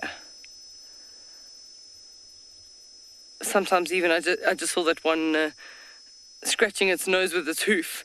Sometimes if they have an itchy backside, they just use the tip of the horn to scratch their itchy backside. Oh, there we go. Oh, itching. That's probably the louse flies that are getting to them. They are horrible little things. Or the sand tampan, which is a type of a tick. That's what they'll try be getting rid of. So a lot of desert animals have much larger ears relative to sort of the size of their head. Gemsbok is a little bit more in proportion, but if later we're fortunate enough to show you a roan, they've got these ridiculously long, sort of linear-shaped ears. Oh, there we go, scratching his butt with his horn. There we go. With her, sorry, it was the lady. Other animals will do it in a different way. They'll go and find a tree to rub up against, and they'll just relieve their itch that way. But it's kind of like those little hand back scratchers that you can buy, just to sort of scratch your own back. The porcupine, listen to me. The gemsbok is carrying a pair of their own, of those little back scratchers. It's quite distinct. You can see all the sort of black and white coloration, so nice. At a long distance in the arid environments, if you pick up a mirage, if there's an area where you get that like heat wave and you've actually got the gemsbok standing in the heat wave, they almost disappear completely with that coloration. They're standing out clearly now because we've got a nice green background, but on days where you've got that mirage at a distance, they just disappear. So Igor, if I got your name right, your question is, are gemsbok territorial? And they're not, and the reason why they're not is because they tend to prefer to be nomadic, in that they're always consistently looking to move to different areas for food. So they don't have a territory, they just move nomadically for finding food. And then the bulls will try and find the cows to breed with.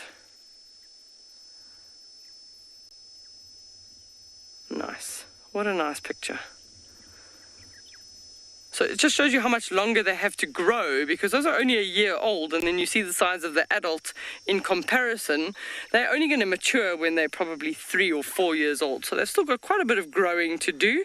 And they're vulnerable. They're in the cheetah, wild dog, lion size category. Well, everything's kind of in the lion size category. Oh, quickly go over to Taylor. She's got something amazing to show you.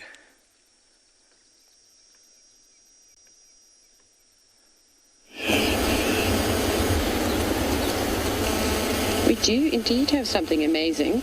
We're actually looking at an old friend. Another elephant that we haven't seen for quite some time, but made an appearance many, many months ago.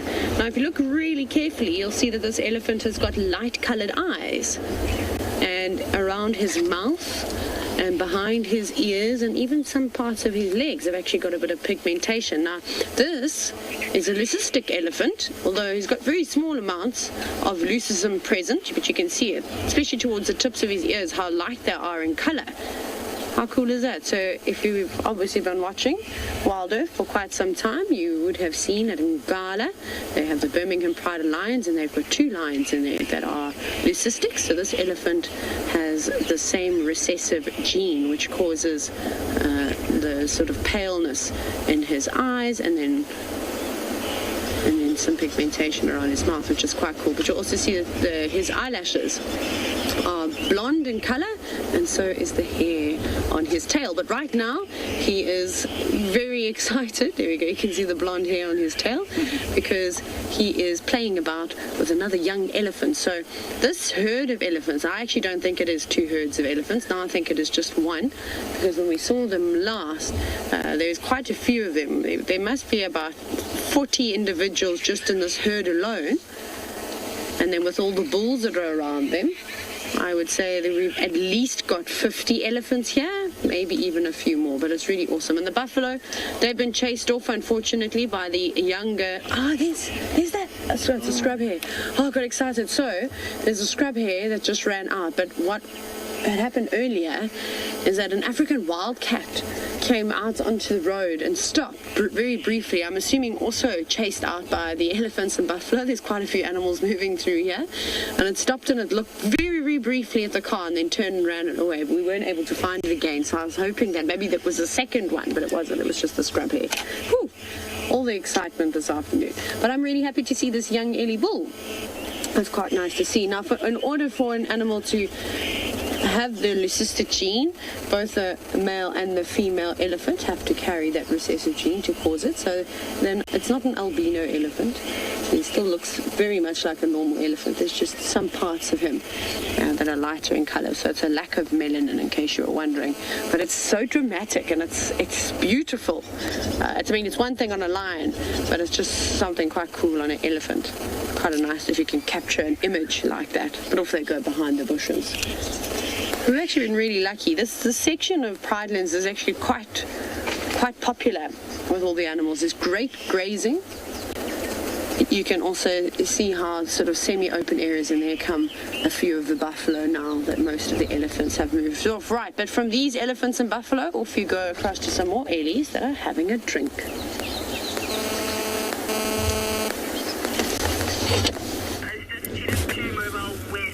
Welcome back, everybody, where these three gentle giants have eventually made their way to this watering hole.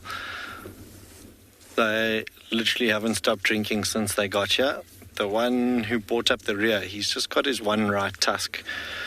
Was a bit of a bully. That one who's facing us had his back to us, but this chap here with just a single tusk on the right-hand side is probably got the largest tusk of all of them. Bullied them out the way. Might be a little bit older than the others. I was trying to see there where that left-hand tusk of his would have come out, where there's anything left in there, but I can't seem to see anything. But yeah, that could have broken off in a fight or the likes. Often you might see elephants, if that has happened, where a tusk is broken off and it's still quite sensitive, they'll try and, with their tusk, or their trunk rather, feel around there with that to try and ease the pain if they've got a bit of a toothache. But the first thing they didn't even throw water on themselves on this hot afternoon. They just drank the lot of them. And liters and liters and liters upon water. Watch the one in the middle. As he drinks, he puts on a bit of a show, like a bit of a sprinkler, up and into its mouth. Actually quite amusing to watch.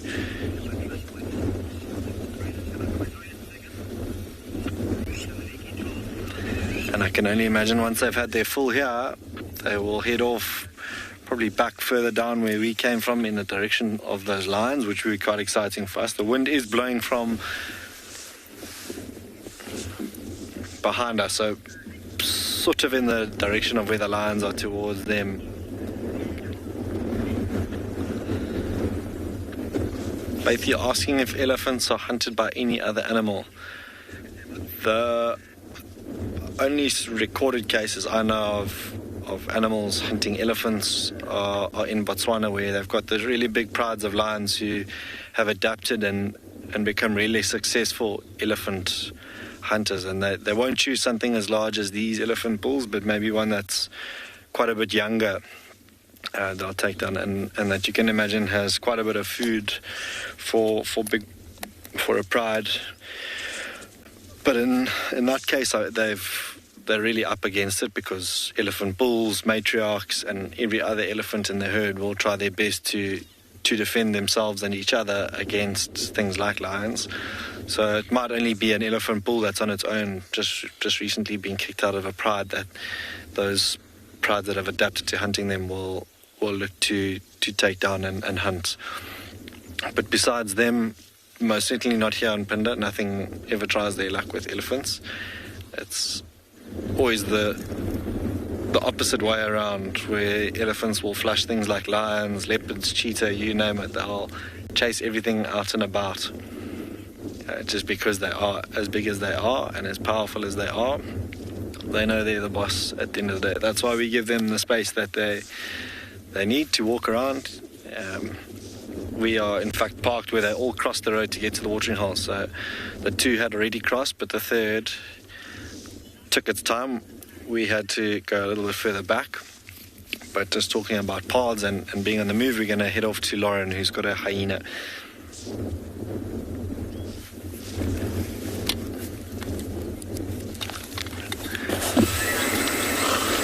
Now we have a hyena. I think it's a male. Look at his back. Look at his back.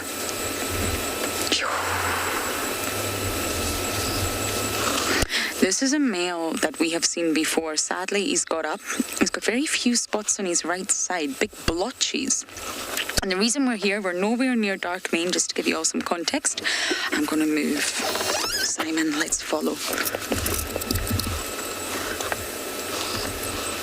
And the reason we're here, a leopard was found, and it was called in a skittish male. I don't know who. I don't imagine Tingana or even Quarantine or even Klangula would be called in as skittish. Gajima, maybe. Haven't heard anything about Gajima in a while. So we came, and unfortunately we did not find the leopard, but we found that hyena, who I believe is following the leopard. And at the sort of lobe part of the ear that would adjoin the head, it's flappy. So it's been torn. And this hyena is really, really not in a good way. Big injury to his back. And we've seen that one before. Don't believe he's part of the Juma clan, but with males it's very, very tricky to say. The hyena's there. That's okay, Simon, don't worry, we're not going to get a view. I'm going to cross this drainage and I'm going to try and see if we can pick up this leopard. Who would be called in as a skittish male? I really, really don't know. So we'll do a loop. We'll go check on Dark Main once again, and then go all the way back down into Juma to the hyena den.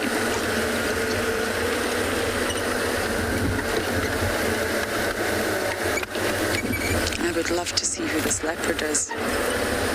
Nobody knows, I'm afraid, but once they go into the drainage in summer, it's too tricky.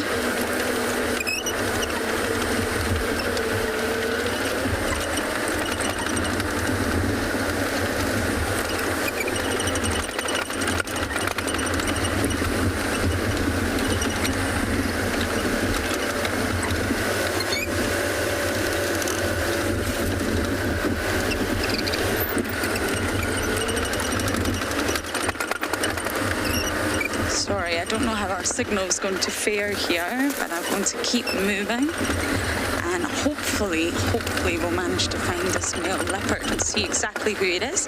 But for now, we're going to send you back across to TAYLA and her elephants.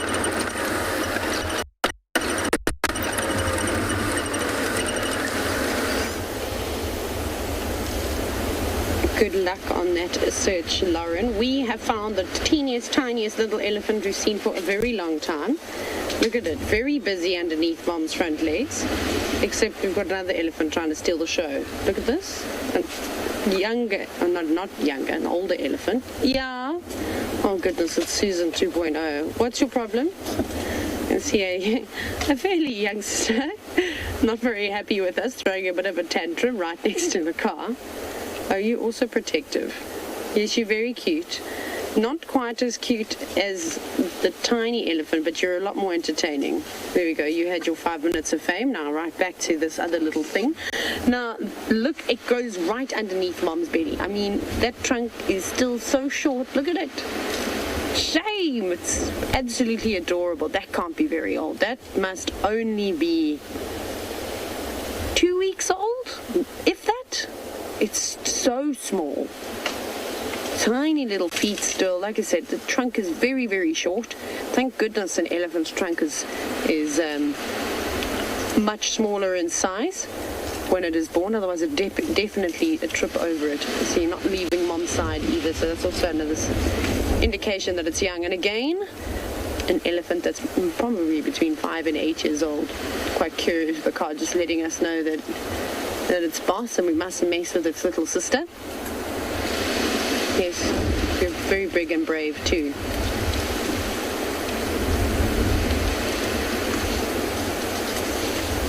Now we've got a question from Callum, who's just 12 years old, about how far can an elephant move in a day? Well, Callum, it's actually quite interesting. This will depend on where the elephants live. So, for example, the elephants that live here in the greater Kruger area, they don't really need to move that far all the time. Maybe if the elephants are living up in the northern sections of Kruger, they might have to travel a bit further, just because there's certain vegetation types, certain types of trees and plants that aren't as tasty, like there's lots of mapani and stuff up there, but there's other nicer plants that they'd prefer to eat at this time of the year. So I think on average, an elephant in this area wouldn't need to do more than 15 to 20 kilometers in a day, and I even think that that's I'm being a bit generous.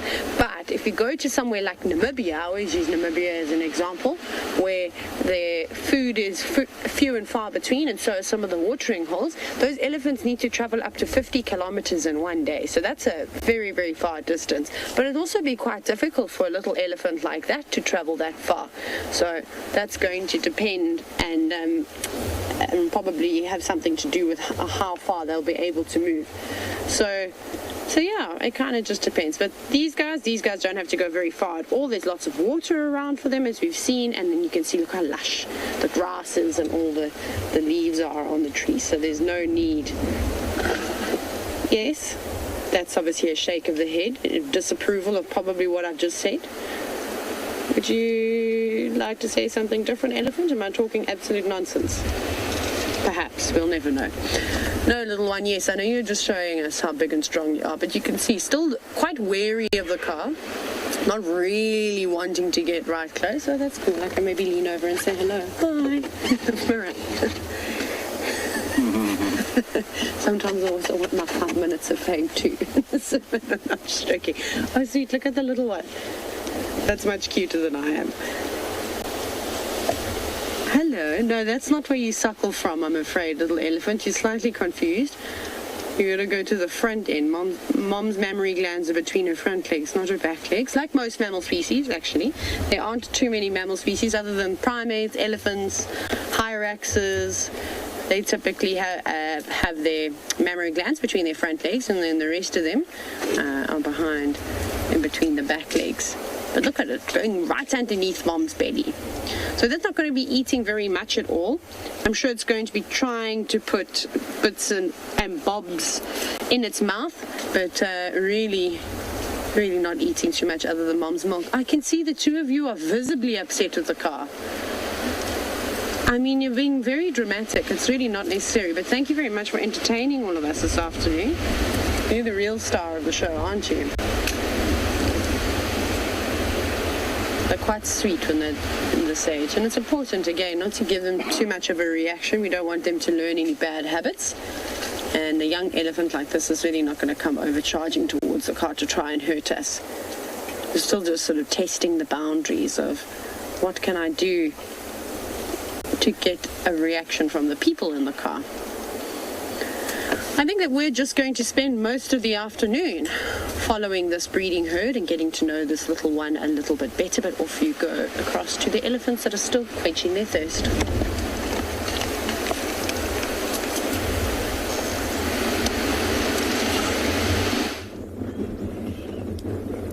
Welcome back, everybody, from breeding herds to elephant bulls.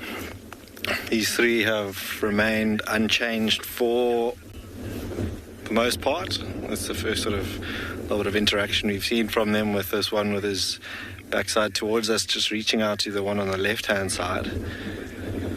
But now it's actually quite nice to see the very large, intricate neck-carved veins behind their ears, as that one with only one tusk faces away from us. If he flaps his ears, they've got massive veins behind their ears. That on a hot day like today, as they're busy feeding, they'd sit them or stand flapping them to try and regulate their body temperature. And yeah, they can pump around 12 litres of blood through there every minute. So that's one of the ways in which they'll keep themselves cool, if it's not throwing water over themselves or mud over themselves on really, really hot days, as it can get here in Zululand. They'll stand and flap those ears of theirs. You can see they've all got them out. They've slowed down with their drinking now somewhat as well. And we spoke about them sort of establishing dominance earlier on, and the two on the right seem to be having a very serious conversation. They've just, I wouldn't say squared off, but are face to face with one another. and the bully that came in, who still has his back towards us, hasn't budged. So I'd be interested to see if they do anything here.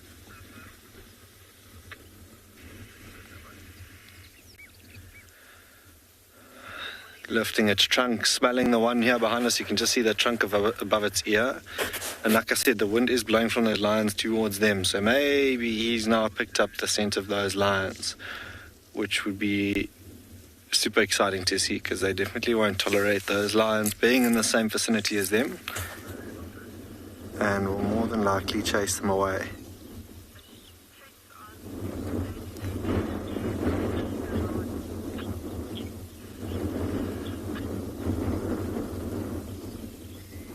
Also, I've just seen now a couple of orange-breasted waxbills at the edge of this watering hole, which are a super rare bird to see. If you look right on the edge, you might be able to see them bright orange bills having a bit of a bath there.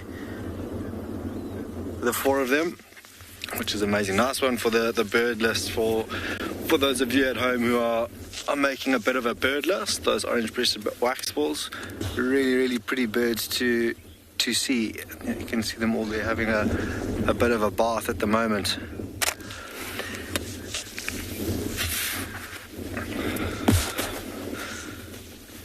Oh, when you're asking when elephants mate, that's something that I've only ever seen once or twice, but like these 3 elephant bulls, when they get kicked out of the herd at between around 10, 15 years old, will then go and trail herds of elephants with females, etc.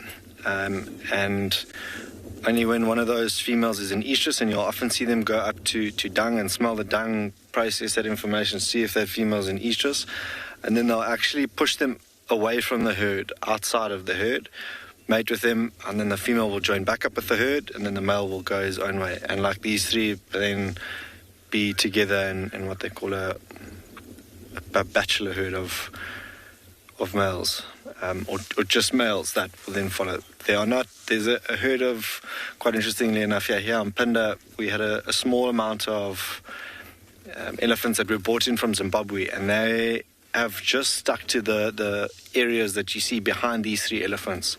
It's only made up of about 10 individuals, if that, and they just stick to the mountains down here in the southwestern part of the reserve.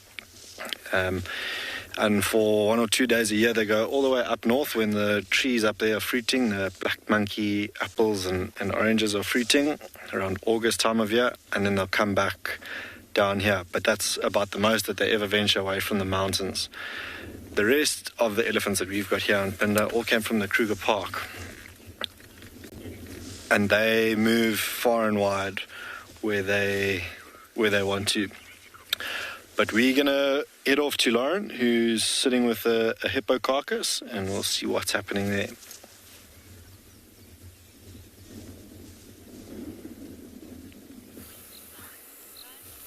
Well, we're back at the site of the poor hippopotamus.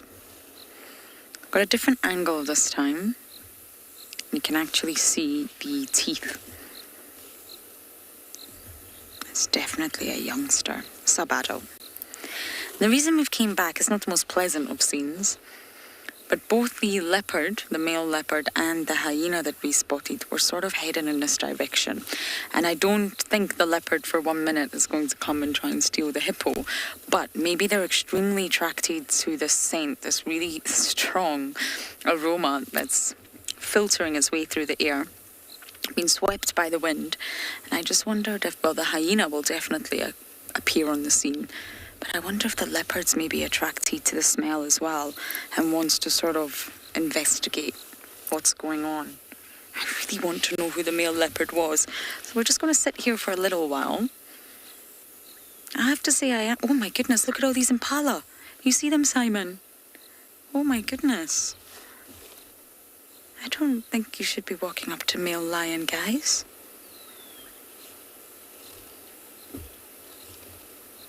I'm not sure they've seen him. Oh, there you go.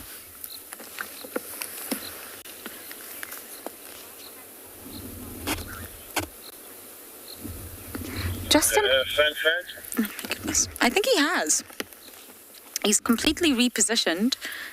The hippopotamus is open from the belly, if you like, and he's completely repositioned to the sort of rear end.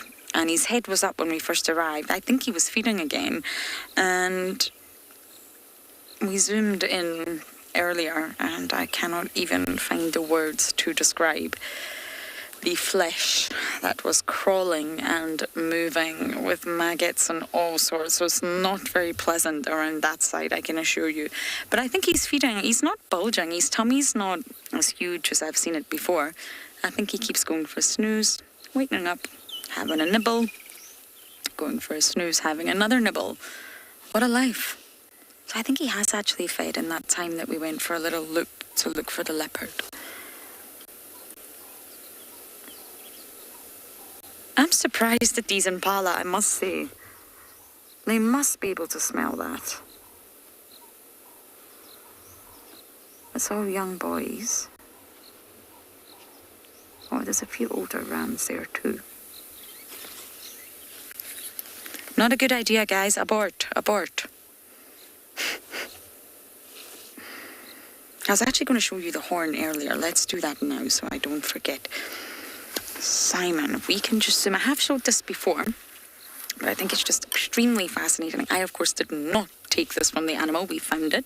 But first, I'll just give you sort of a view because it turns and starts to twist again. This is an older ram.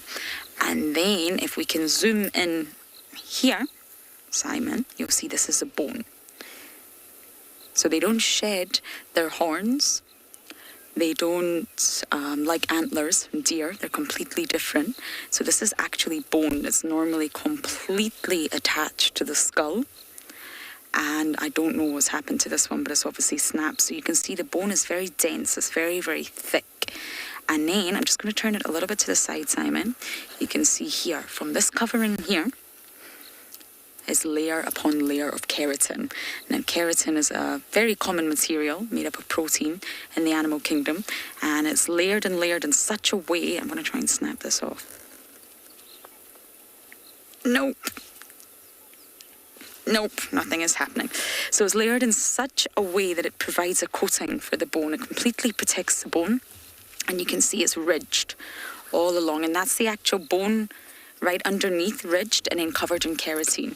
And it's ridged for interlocking. So when they lock horns, they can sort of lock against these ridges. And that's exactly the insides in great detail of an impala horn. And they don't shed them.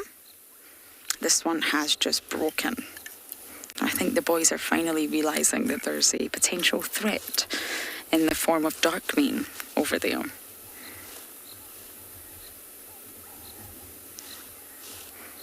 Or are they? These two here are having a little groom. Maybe they're not aware. But dark mane wouldn't go after an impala. It's too sleepy and lazy right now.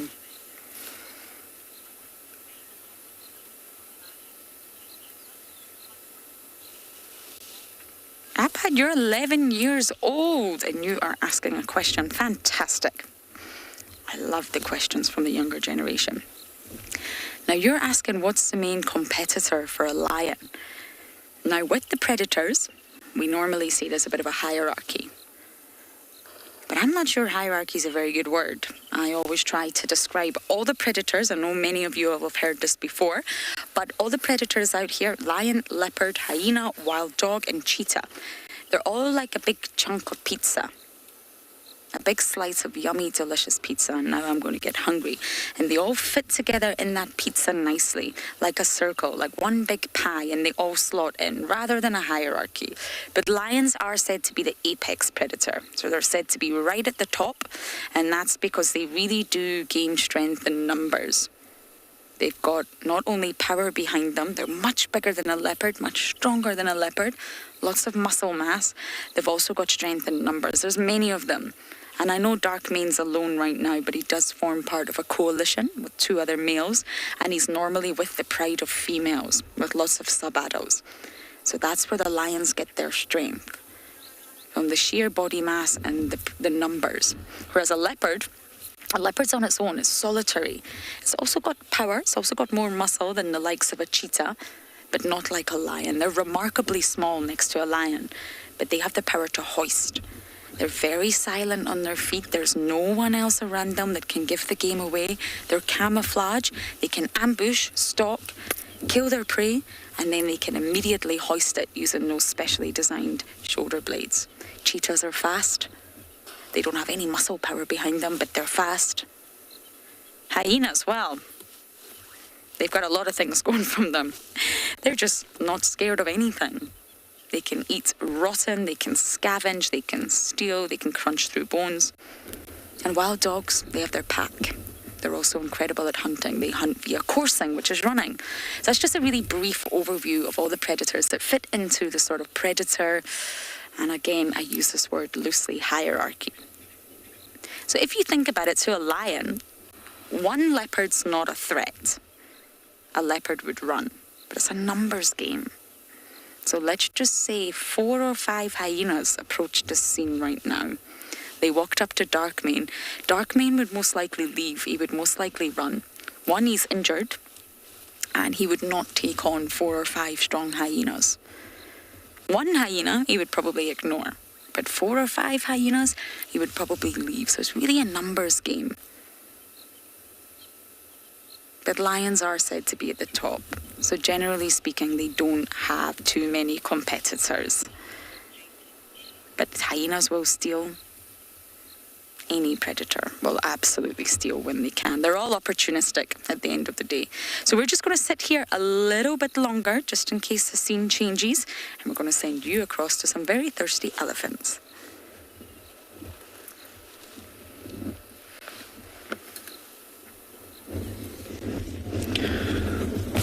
Welcome back, everybody, to 3 very thirsty elephants. Remember we spoke about that one having maybe a little bit of discomfort where he would have had that left-hand side or that tusk on the left-hand side. He's quite interestingly now filled his trunk with water and put his trunk in that cavity and just almost like flushed it out. Maybe there was something, who knows if there is a bit of an infection there or the likes that could be putting him in a bit of discomfort, just trying to flush that cavity out. No, he's just stopped, but it was really interesting to watch. I've never seen that happen with an elephant. I've seen him on the contrary pick up mud and try and almost like patch a hole and fill it with mud to try and ease that pain and discomfort.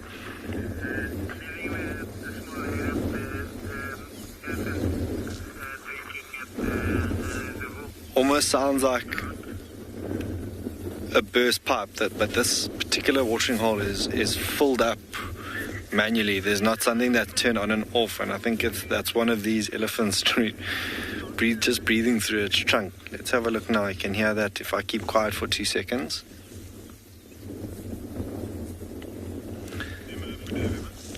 Almost like a hissing sound. I thought I had a flat tire a while ago, which would have put us in an interesting spot, but it's just them breathing. There's a buffalo that's made a cameo appearance just to the bottom where the left-hand side where that trunk is resting, and the foreground now, you've got a glossy starling that's also made an appearance. Beautiful colors in this afternoon light.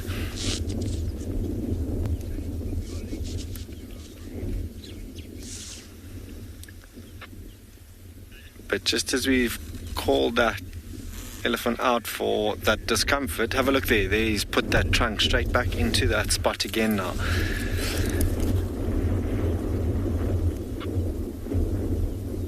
Maybe, you never know, there's a piece of tusk that's still sort of wedged in there that he's trying to dislodge or move. Or if that is the case with us, like a loose tooth, it can be super uncomfortable. And that can be the cause of why things like elephants can be a little bit more upset than usual with people who drive past and view them, if they take their frustration or their anger because of something like that out on something else. But he is actually really chilled, which is quite nice for us to just sit and observe him, and really, really interesting behavior as he fiddles in that cavity. We spoke about ways that they might cool themselves down. You'll see fourth leg or an appendage there. Mfele, you're asking if elephants have good night vision. They do have really good night vision. And one or two documentaries that they filmed at the cover of darkness with thermal imaging that shows them chasing things around that, otherwise black lions, nocturnal predators that would potentially cause them a little bit of unrest if there were youngsters in the herd. But they do have really good eyesight. In fact, all three of their senses are really, really good. And they, for 2/3 of their day, will be up and feeding, so they've obviously got to keep their wits about them. Here they are I wouldn't say the apex predator, but the animals who dominate this reserve, so they've got nothing to fear. And this is super interesting. Now watch the scene unfold with the buffalo. That herd of buffalo that we saw, I actually thought they were making their way away from the watering hole, are now making their way to the watering hole, and it would be interesting to see if these elephants are happy to share the water with them.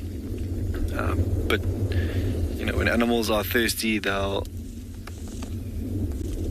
try their best to push everything aside and just get to the water to drink, because this is a very valuable resource out here, water.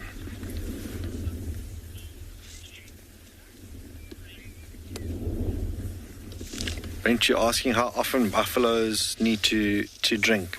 At least once a day. If you follow them around, you are bound to catch them drinking at least once.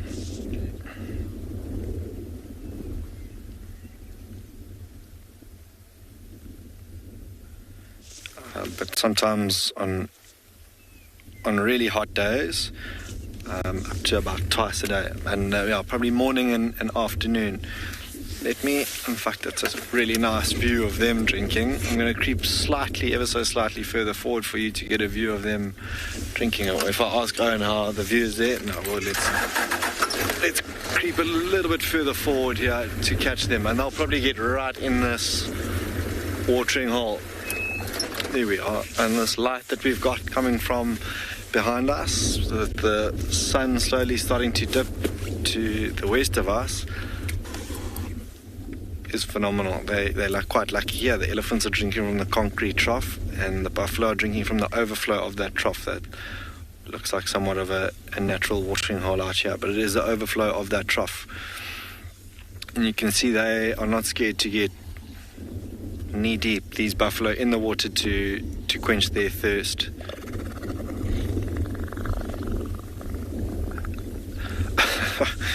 I'm not sure if you heard that, but it sounded like a gargling noise. That was one of the elephants passing wind. It actually just farted in our presence, which is really amusing to hear, and a little bit of a distraction. So that's what you heard now when I kept quiet.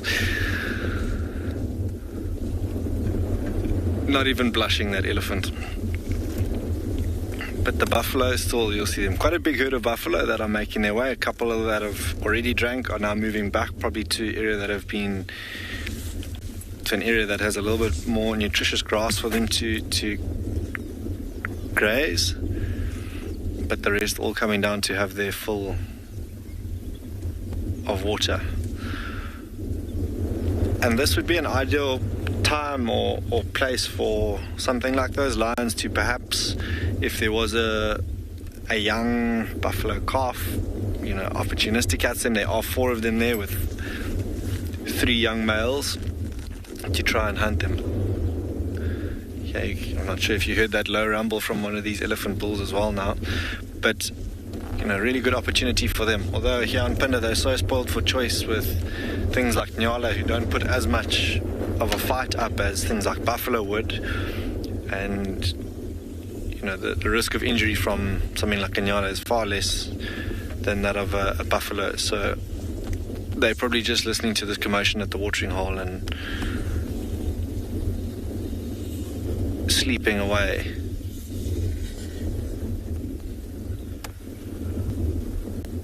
just listening to more of these elephant noises that are coming.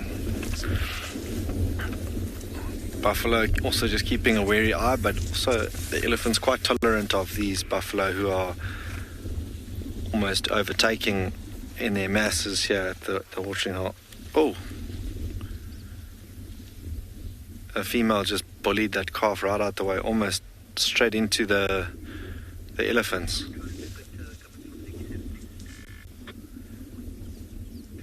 Bit of a standoff. We've got company now. One of these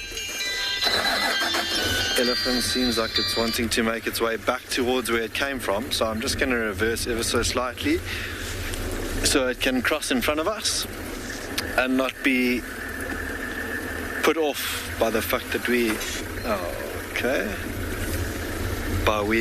by the fact that we are here in its way. That's fine, we've stopped because it stopped, but if it does decide to carry on coming, we'll probably just roll down the hill to let it walk on by.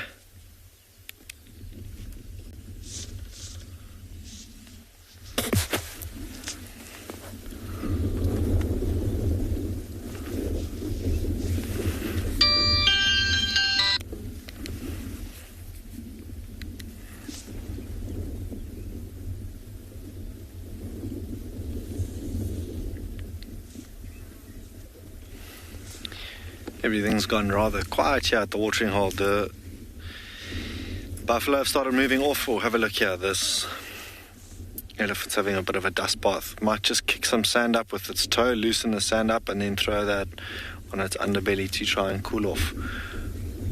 And with this bit of a breeze that you'll see now, that's just going to go straight off to the left. Quite a dramatic scene. It's amazing. But we're going to head off to Andrew with his bird and see what's happening over there.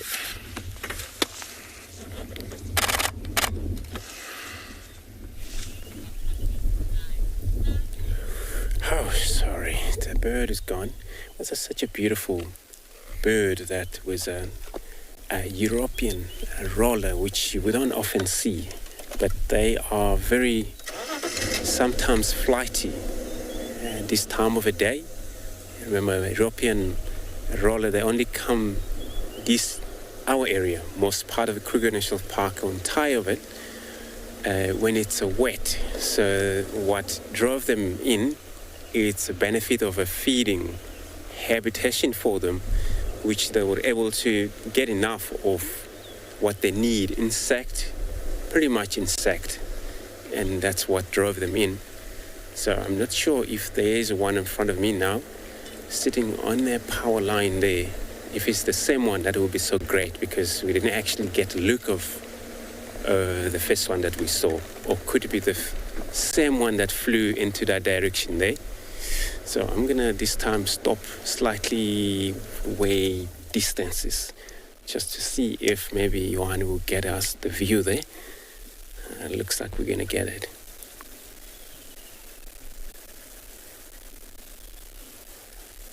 Right there, that's our European roller. It's slightly bigger than a lilac-breasted roller. And you don't see a lot of that ragged tail or forked tail on its back tail. And you won't see that lilac colors in the throat there. But they also do kind of a display rolling action, where that does by many of these rollers, a name come from the display that they're doing, especially when the male, they're trying to impress the female by that display. What they do is fly up enough and come back to the earth by rolling action. But do that continuously, sometimes give a call that will be heard by other male that is around, because two male won't cooperate, usually always male and female, all separately.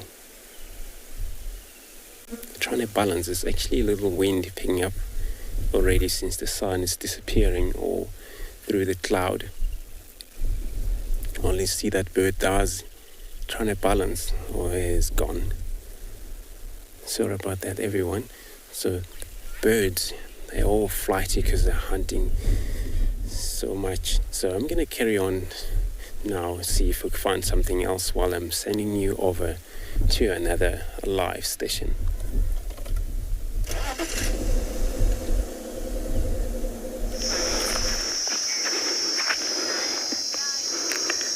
Look what we found. This is a jewel beetle. It really is a jewel, and we're really lucky to find this one because we don't see them that often. It's the first one I've seen of this particular species. So other than putting it in the large group of jewel beetles, I'm not too sure exactly which one, but the most amazing thing about jewel beetles is there's actually a couple of things. Is in the desert environment, this is one of the beetles that actually wants to function at a temperature of 40 degrees. It can go and function, so be fast flying, finding food, and active right up to 60 degrees. Now, 60 degrees seems like a lot, but you've got to remember that the soil temperature is going to be much higher than what the ambient temperature is around us. And this beautiful beetle, they're typically wood boring as larvae, and then this is the adult stage. Really, really beautiful. They've had records of this species. I was just reading to Darby that they found it emerge out of a yellow wood plank. The jewel beetle in general, after 60 years, and the adults actually only lay eggs on living trees. So they're also known to be extremely long-lived, and sometimes in that larval phase for groups of sort of 10 years at a time, or more than. So that's quite an amazing length of time for one little insect. But yeah, beautiful, beautiful coloration. Black and white for me in this situation tends to almost blend in with the bark, so it is not necessarily that easily seen, but he didn't escape our eyesight. It was actually the white on the beetle that stood out for me. It almost looks like a bird dropping, and that was why we stopped and had a look at this. So send your questions at Wild Earth, hashtag Wild Earth, and we'll see if you're interested in any insects or any other questions that we can ask at Swalu. Bug just disturbed him. Really? Yeah. Let me have a look, see what other kind of bug just disturbed him. So you see very large compound eyes. What bug? Was this one of those small green ones ran off to the left on that branch? No, I didn't see it. I didn't see it on the monitor either. Susie's asking how big is this beetle. So I'd probably say it's close on nearly the thickness of your thumb, and probably a good 4 centimeters. It's quite a big beetle. I'm tempted to put my hand in the shot so that you can see size relative to my hand, but I also don't want to disturb him. So maybe, that's my shadow. That's my thumb. It doesn't quite work, but it is actually quite a big beetle, about 4 centimeters, and probably at least 1.5 centimeters across the carapace. So from sort of what would be the beetles left and right, and then front to back, about 4 centimeters. And then from top to bottom, probably also about 1.5 centimeters.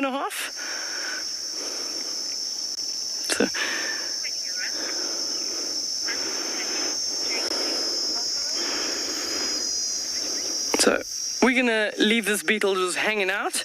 We're going to send you to Matt with his buffalo.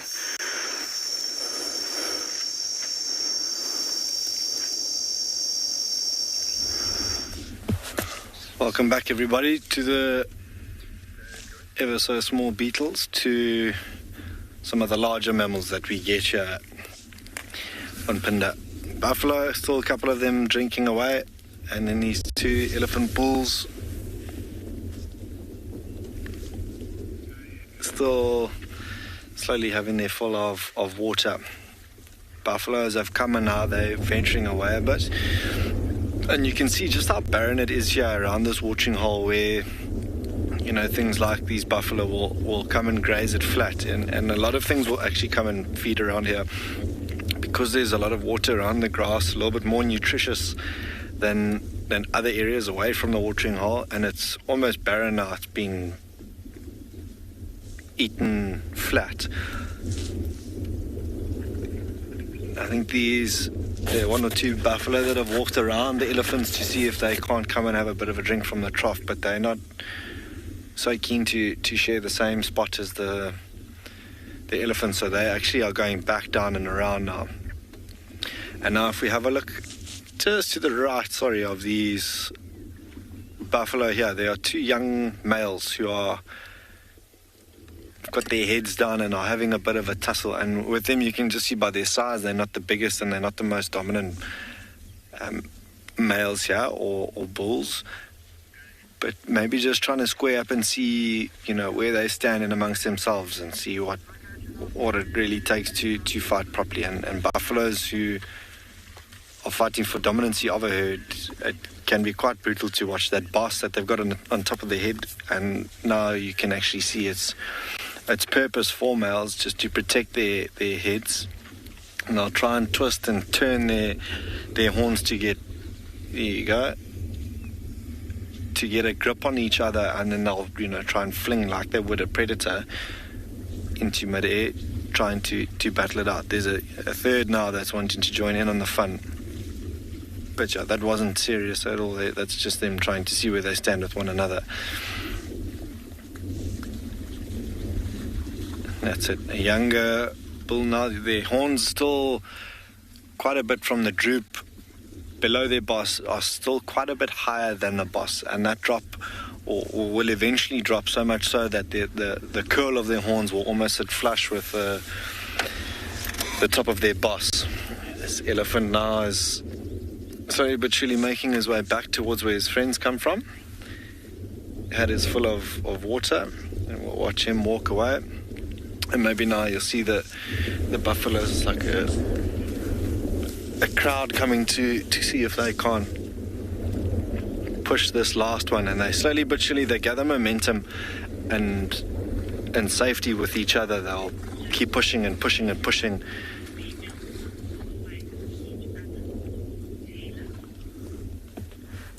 Taylor, you're asking if female buffalo fight with one another.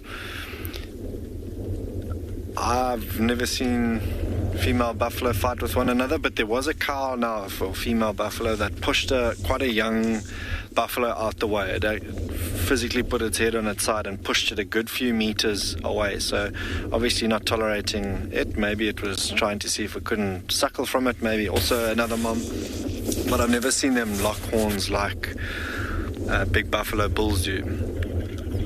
With big buffalo bulls, they've got, like we said now, we mentioned, Taylor, the big boss that they've got on the top of their head to protect them. Females have that very thin set of horns, so it might be a bit of a push or a shove, but that's not something that they'll actively go do, is go fight with one another.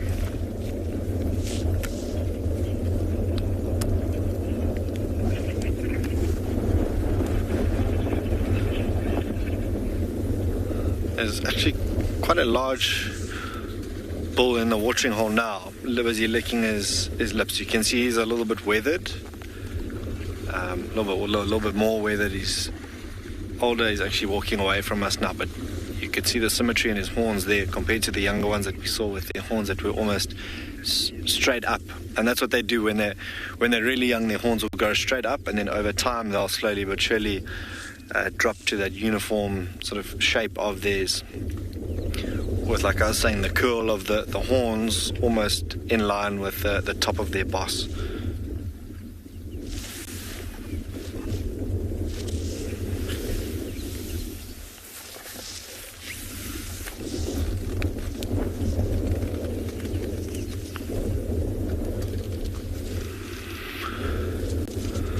Starting to cool off quite a bit now as well, and I'm wondering if those lions won't eventually, with all the commotion of now the water splashing, etc., from the buffalo, if they won't poke their heads up and come and have a closer look.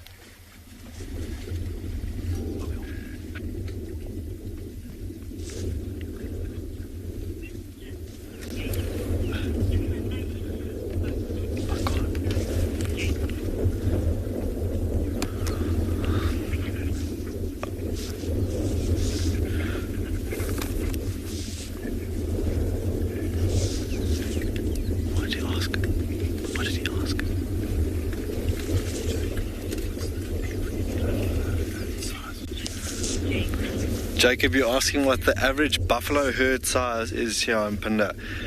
There looks like here to me about just under 100 buffalo.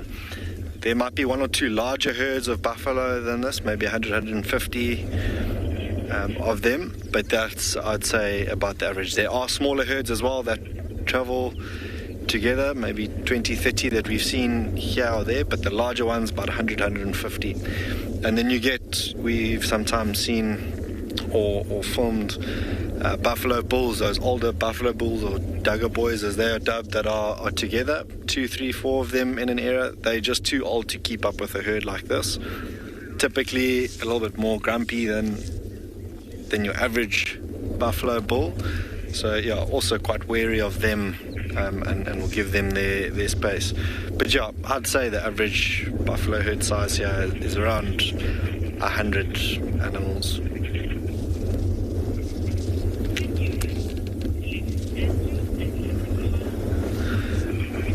I'm gonna stick around here a little bit more and see if the lions don't join them, but we're gonna send you off to Andrew and his impala.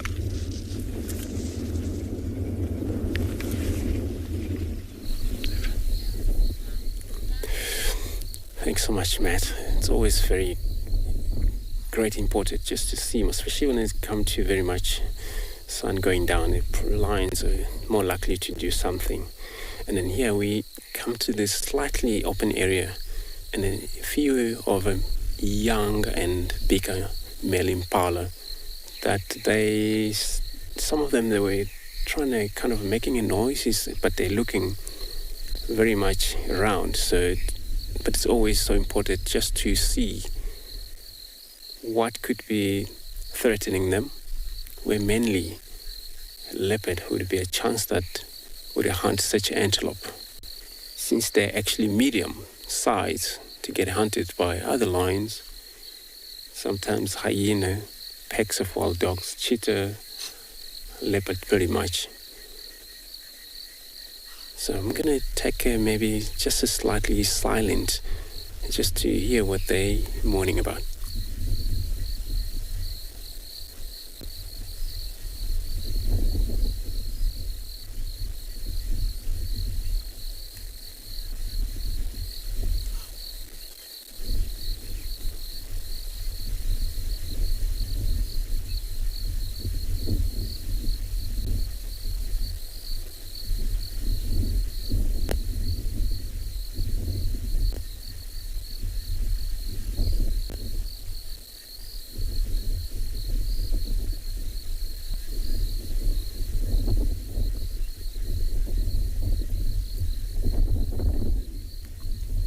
So they're all gone back to feed again.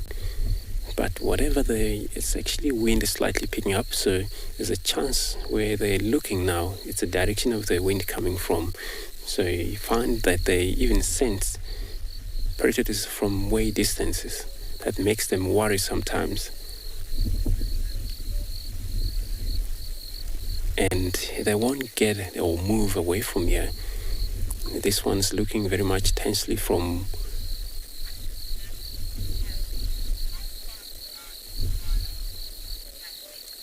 Kathy. You want to know how fast is impala? So they're extremely fast, the antelope.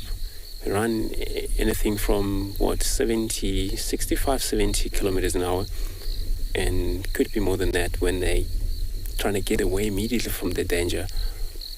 But of course, even though they move so fast, what they prey or predators do, they aim for their target.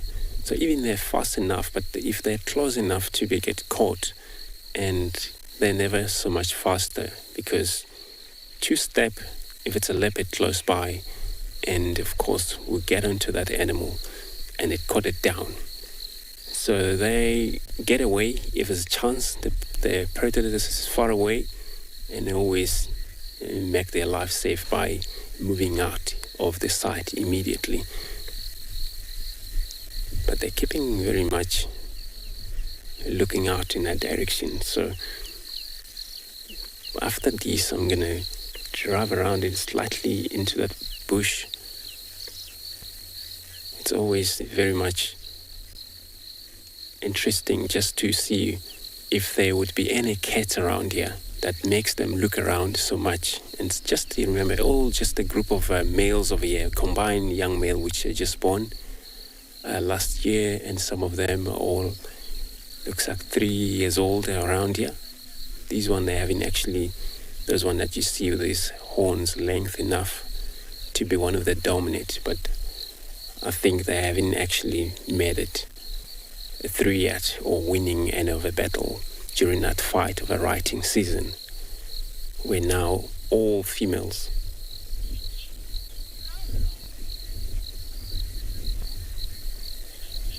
Tiki, so you want to know how long the impala live for. So roughly 12, 13 years. Especially out in the wild, since they actually are medium source of many of predators, but including also python, the big snake, would prey on impalas. So, and if the young one, even a jackal, will get around trying to kill it down. So that's average lifespan for them. But I'm sure if they're in a cage, they'll probably reach anything from maybe 18, I'm sure, but 12 years roughly, they can make it up. And they're all puffed up, they're caught.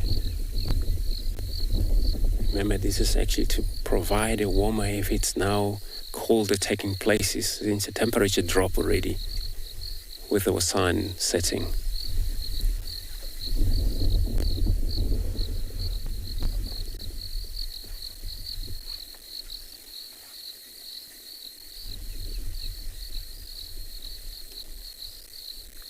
And now they're just going to move away from that last look. It's so cool that if there's anything behind them, since they started to move away, there's a chance if there's anything will pop up and we'll probably see what it was. But they can sometimes alarm call for something they're not too sure about, just the movement. It's so important for them to be able to warn each other in this group.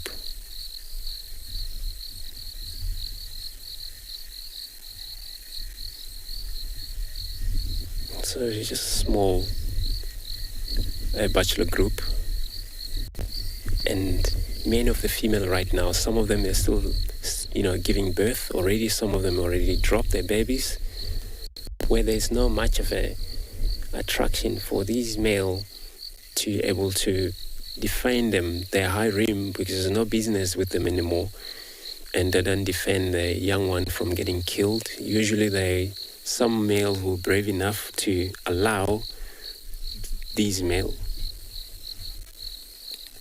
to approach to rejoin the high rim again. So I'm going to be linking you back to a match with these elephants while I'm checking around if there's anything around this impala.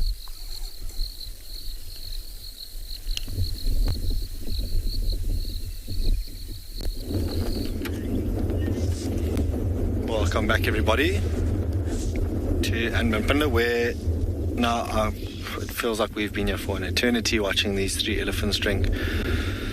But yeah, maybe about an hour and a half. The three of them have decided to move off and carry on eating this afternoon. This one, the light that we've got coming through is unbelievable. He's just followed. You can see those paths in the road that he's busy following, or he was following. You'll probably hop back on that path and venture off to where the other two have come from. And now, because it is as cool as it is, we might see a little bit more movement from those lions, and I'm really hoping that the four of them actually come up to the watering hole to drink. But you can see now, after all that trunk movement on top of the tusk, just how clean that tusk is of this elephant. We feels like we're going to have to snap our necks to look back and follow him. And as I said, putting on a bit of a show here for us this afternoon.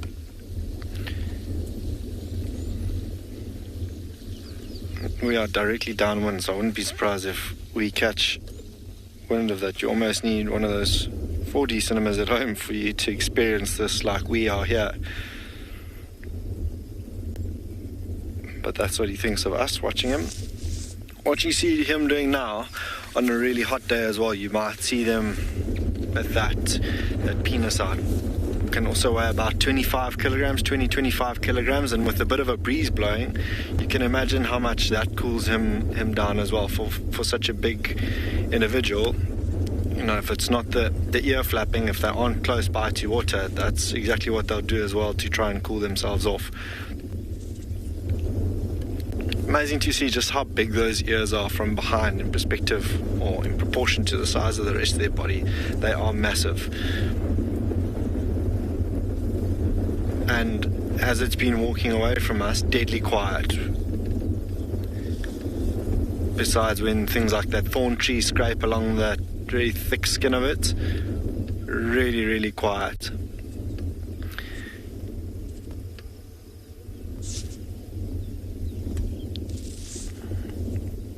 We're probably going to lose light in the next short while.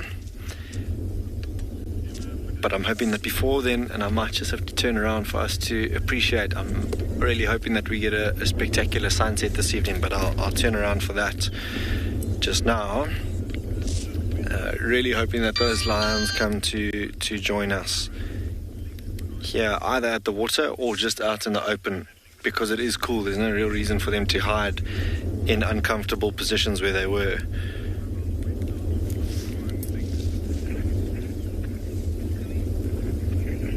So they too could potentially come out into the open.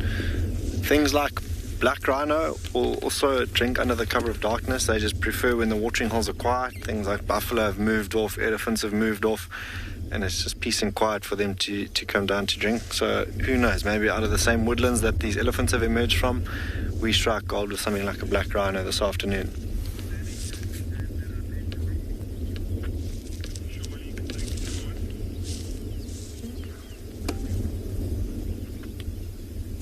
Most amazing afternoon. It was overcast and quite chilly this morning, but it's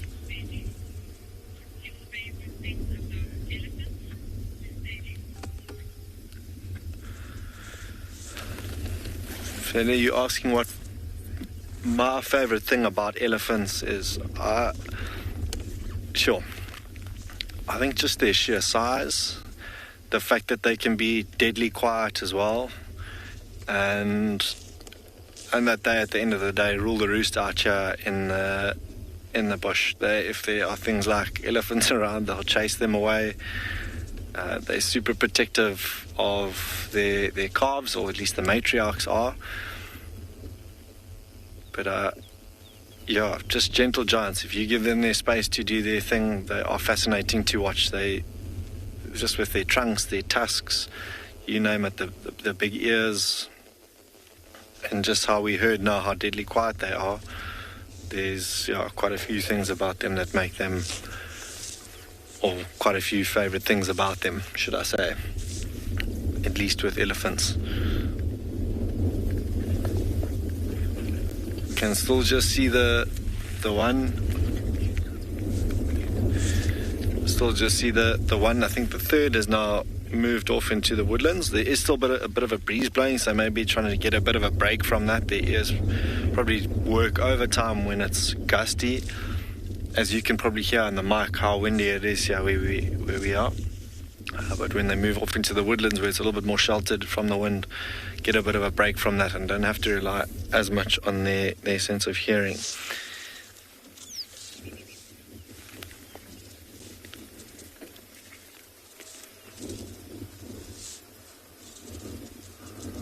What I might just do is I'll let those, I think we've had a fantastic afternoon with those 3 elephants. We're going to head on up back to the watering hole and maybe back and around to the lions so we can sit and watch them and the sunset disappear. I've got your audio. There's a road that breaks to the west, over the Limbomba mountain range. We might hit a bit of traffic as we come up and over the hill,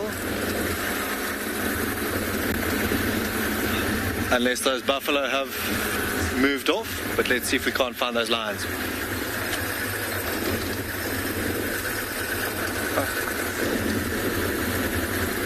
See them.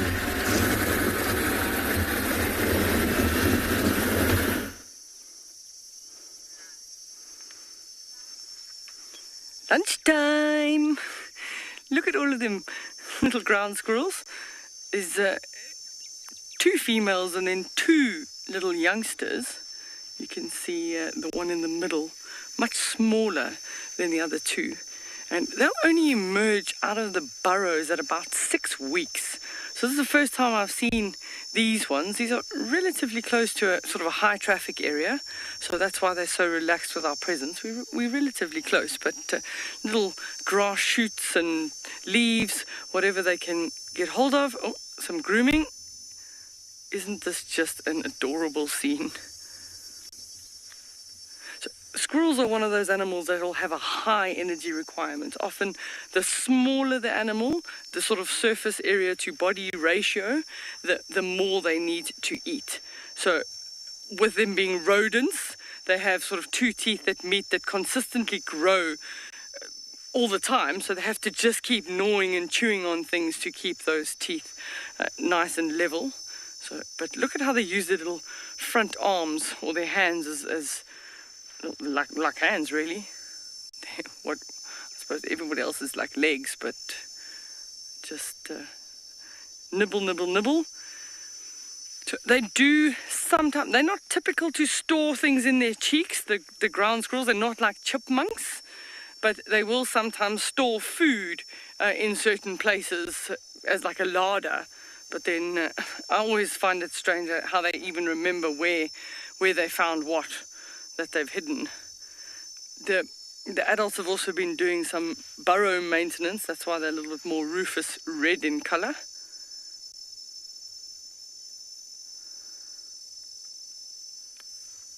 Add your comments down on the thing. Just one word as to how to describe this. Linda, I agree with you. They are so cute. And she's busy grooming her tail. Very, very pretty. So the sun's just behind a cloud at the moment, which is why they can enjoy their lunch without having to worry about using their tail as their shade. But that's what she's busy cleaning now. She was cleaning her tail. Now she's busy eating again, I think. You just see. Yeah. So they'll like bulbs and tubers, all sorts of other things, and even insects as well. So they will eat insects, but very, very cute with the way that they just gobble, gobble, gobble.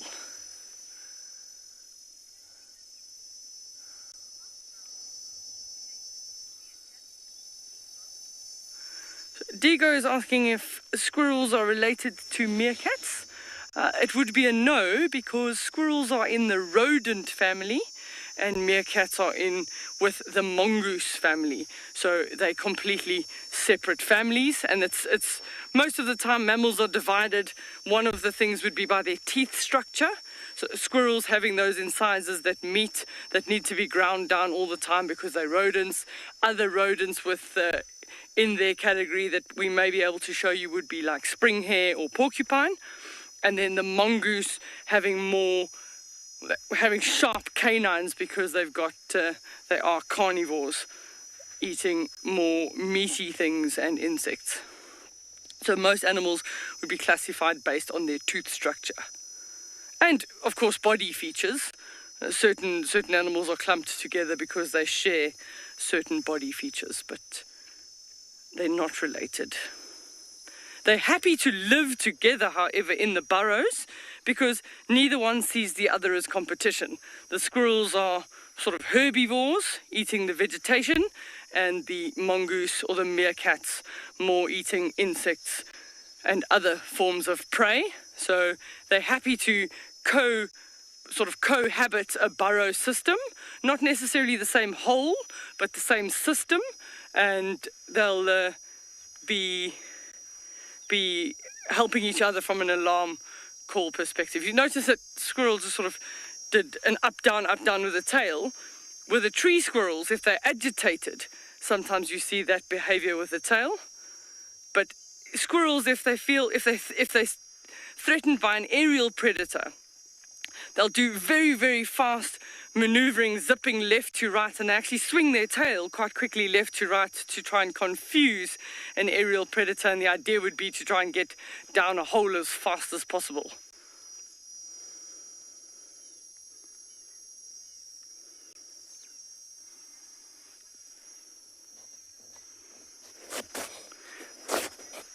Sassy Cassie's asking what predators like to snack on ground squirrels. I would have to put it in the jackal. They certainly they respond pretty quickly to jackal, and having youngsters in the burrow for up to about 50 days, they'd also have to be very wary of snakes.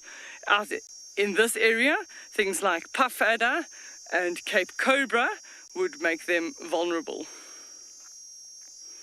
Hopefully that answers your question. It's nice to see them feeding in one place. Normally ground squirrels are quite busy, a little bit all over the place, and if they dash off at speed, they are gone. But there you can see he's just pulled up the roots of the grass stalk. Doesn't have to go far. Food is literally at the door. Door-to-door delivery.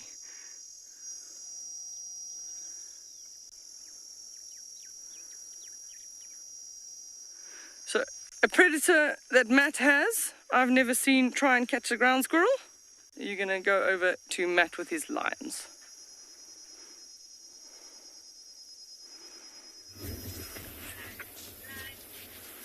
Welcome back to Panda, everybody, where these lions have had to move because of that herd of buffalo. As soon as we left, the elephants saw the lions standing on the road that we came in on, and you can see now how these buffalo have slowly but surely started gathering confidence together. They're now backing away, but there's one of the young male lions 10 meters away from them. The whole herd was here chasing them away. Mom ran other side of the road, but then the youngsters seem to have gained, the young male lions seem to have gained a bit of confidence themselves to walk to where maybe 10, 15 meters away from the buffalo, and it's just a couple of bulls that are squaring off with them for the time being. You can see now how they're all grooming. This one here in picture has a bit of a wound on its front right shoulder. Could be from one of the other males, maybe even mom if they manage to catch something small. When there's not a lot of meat left on a carcass, that's when you'll see lions become the biggest of enemies amongst one another and lash out at one another. And maybe it was a claw or a tooth that managed to catch that one, or even the dominant males that you saw drinking with DURELL the other day. They are now at the age where they try and push them out of the pride and do just that. And if they put up a bit of resistance, a wound like that could quite definitely appear.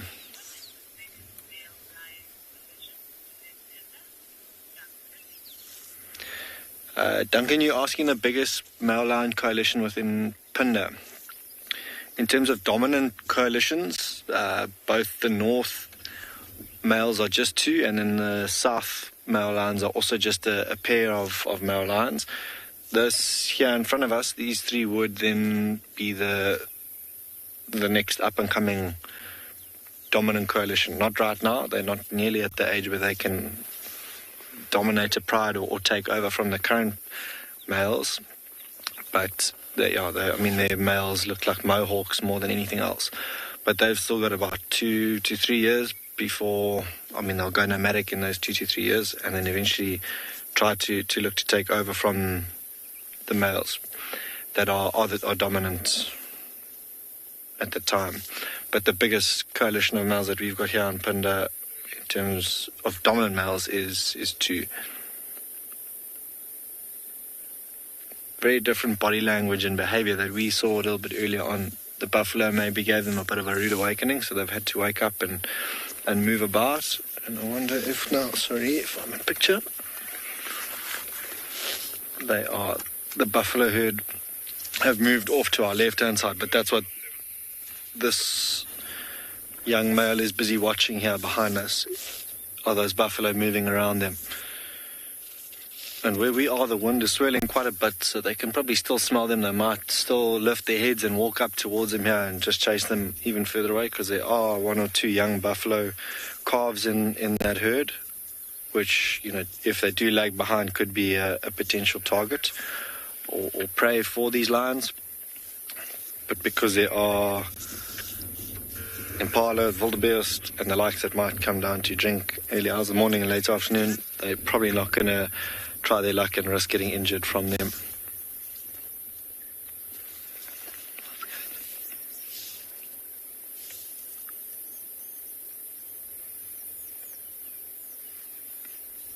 One or two grunts coming from those buffalo behind us as well, and you often hear that when there's something that's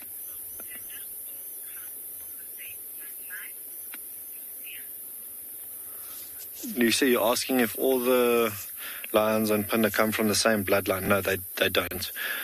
The 3 prides that we've got, I think, yeah, there's at least 3 different bloodlines in each. So no, they're not all from the same bloodline.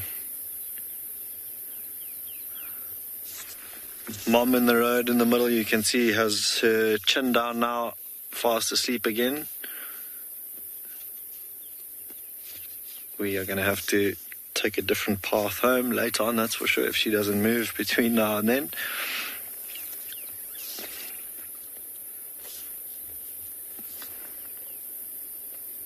But the youngsters, and that just goes to show with experience and age, how they've all 3 got their heads up.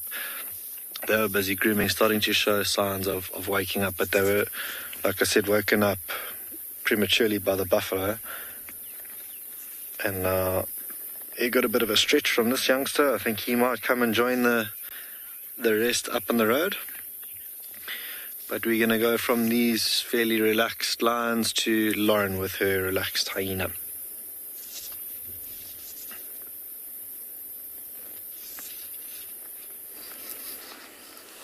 Very relaxed. Everyone is snoozing.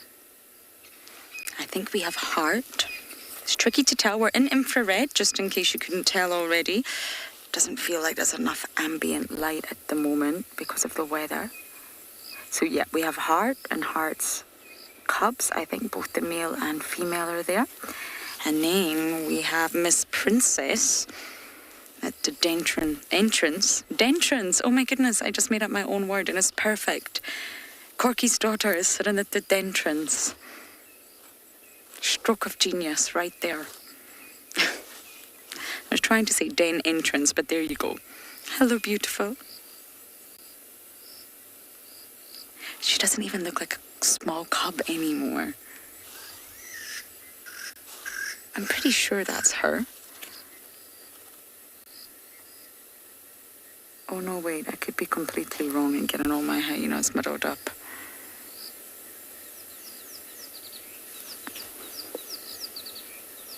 If it is, look at that spot pattern. All of them now, except June's little one, of course, have developed, well, they've always had their spots, but they just become much more visible once the rest of the hair lightens. But the spots are always there. The hair is always dark in those patches. And the spot pattern stays the same from juvenile all the way through to adulthood, which is a good thing.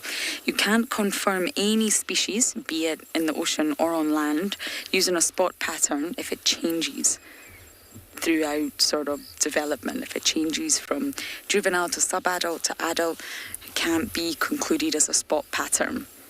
And we use the spots on the hyena side. There's many different organisms throughout the animal kingdom. You can use a special spot pattern on the areas of whale sharks. You can use the scute pattern on the side of sea turtle's face. I worked closely with greens, olive ridleys and hawksbills. And they all have unique scute patterns, can you believe it? We know giraffes, we know zebras, but it's not just land animals that you can work with. But the sort of rule of thumb is that you must scientifically analyze the spot pattern through development, and it must stay the same from juvenile all the way through to adulthood. And then you can use it as an official spot pattern to identify an individual. If it changes or alters or develops, then you can't use it. But luckily for hyenas, it's the same throughout their life.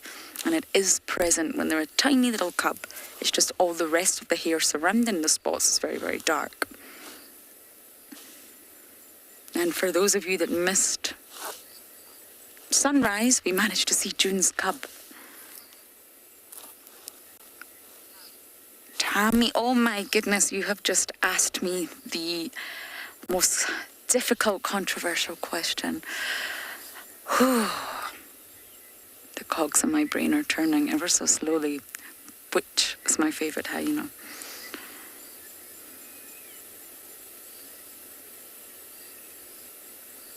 You've thrown me under the bus here. To be honest, I'm always honest. Out of the females, I've always had a very soft spot and a sort of close feeling and relationship with Ribbon. And I know she's the matriarch now, so it sounds very cliche to say the matriarch, but I have always adored Ribbon. I've always felt slightly sorry for her. She was bullied really badly. She was the lowest ranker. I got bullied so severely at school. I used to get beat up most Friday afternoons. Oh, incoming. Is this Intima?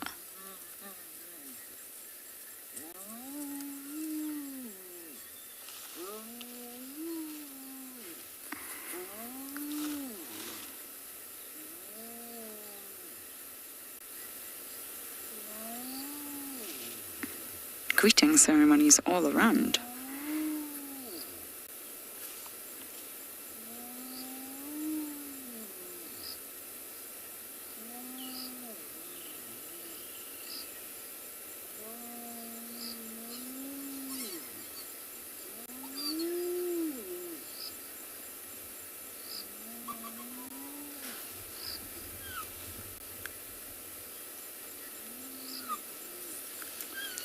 Everybody, did you see those prominent mammary glands? Did you see them? Can you see them? Apart from the pseudo-penis. Intima, is that you? Oh my goodness, this can only mean one thing.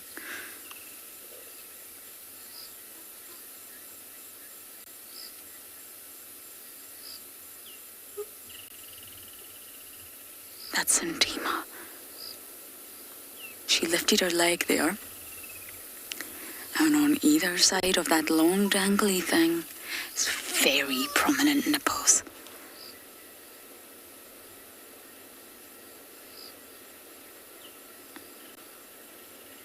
Oh.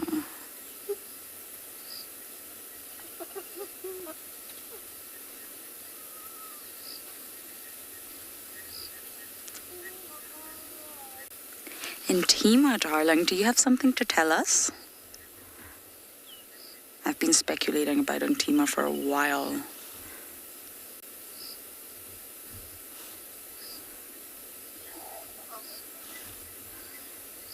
This is very sweet. This is a lovely interaction. Intima has a good relationship with Heart.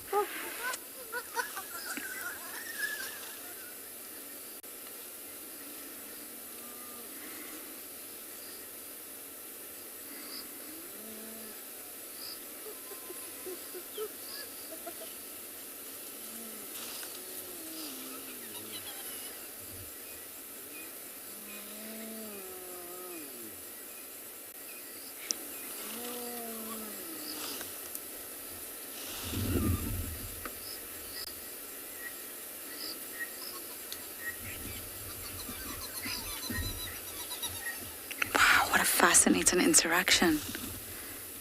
Just as I was babbling on about being bullied. Intima ranks higher than Heart, but that was a nice interaction. Heart's always been in good favour with Intima and Ribbon. Look at the youngster doing a greeting ceremony.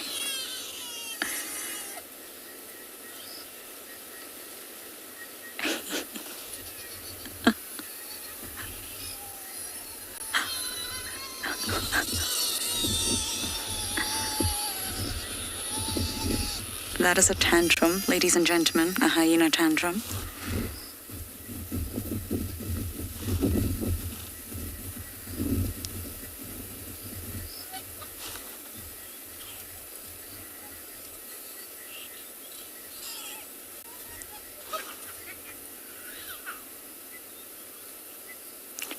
And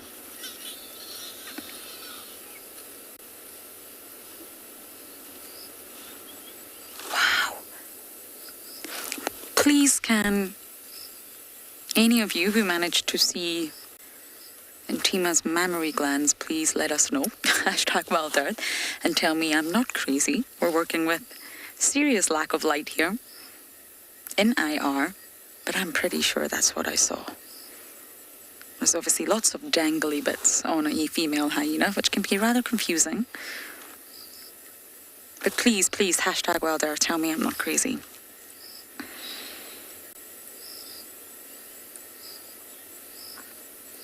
I'm looking forward to FC's update, Lauren. You are officially not crazy. But back to your question. Ribbon, I love her so much. And I also have really strong feelings towards Corky. I just love them all. In terms of the males, Saka's got a little piece of my heart. He's got such character, and I have to say, Swazi doesn't only have a piece of my heart, but has a lot of my belongings in his tummy. He cost me an absolute fortune. All my own fault. And out of the cubs, it would be impossible to choose. For some reason, I did fall in love with Ngwazi. But I just love the Juma clan, so that's probably a terrible answer, but at least it was an answer all the same.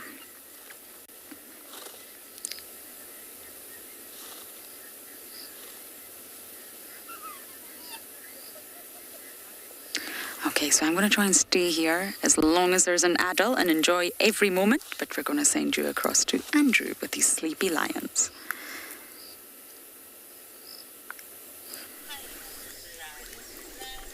Good luck, Lauren, with these hyena. Hopefully they get up to something very interesting. Here we got back to this pride of lion since we saw them earlier, and they haven't moved. And my idea was to return back here just before very dark, so we possibly see if they would ever get to move towards the waterhole, which many of them, they right in the middle of the road where it's kind of like very comfortable for them. It just rained, so the soil itself, it's warm. The ground it's warm. The grasses actually provide very much sponge, comfortable if they're lying on the grasses, but also the wind penetrate less when they're flat on the grasses.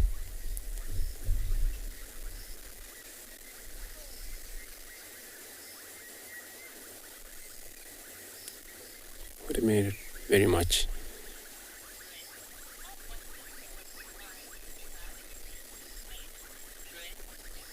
Brent, so here we're looking at we count, I think, 13, 14 animals in this pride. So what we've seen here, they are probably fed last night. Possibly they might feed again tonight if there's a chance that they kill anything. But for them to be able to kill, so it's every time, any day. So what pushed them is that they're not too sure what the next food would be available. Once they get enough chance to hunt, they keep on hunting on it. And unless if they get anything bigger game down like a buffalo or so, giraffe or bigger wildebeest for such a pride. But if it's just an impala or a young wildebeest, those young zebras, no, they would have probably finished in one go, that won't even last maybe a half an hour. And then again, they'll be probably looking to hunt for another prey to be able to sustain the whole members in this pride. So they will probably kill every evening, or if they're lucky enough in this pride, or sometimes they depend. If there is no game around, they have to plan a movement to find where the game is.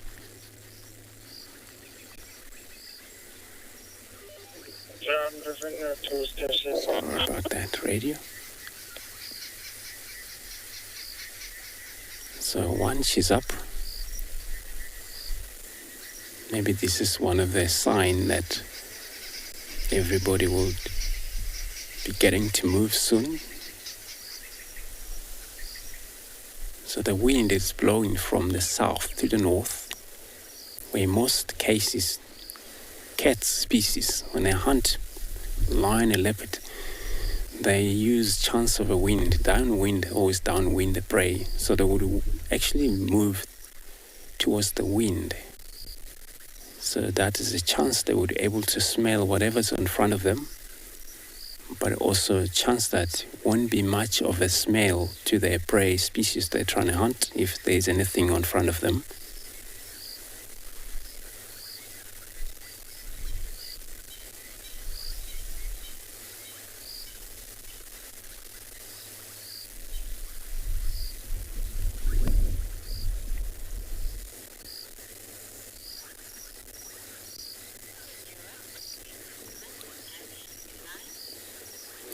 So I'm going to stay put here. I'm going to link you back to a match with these lines.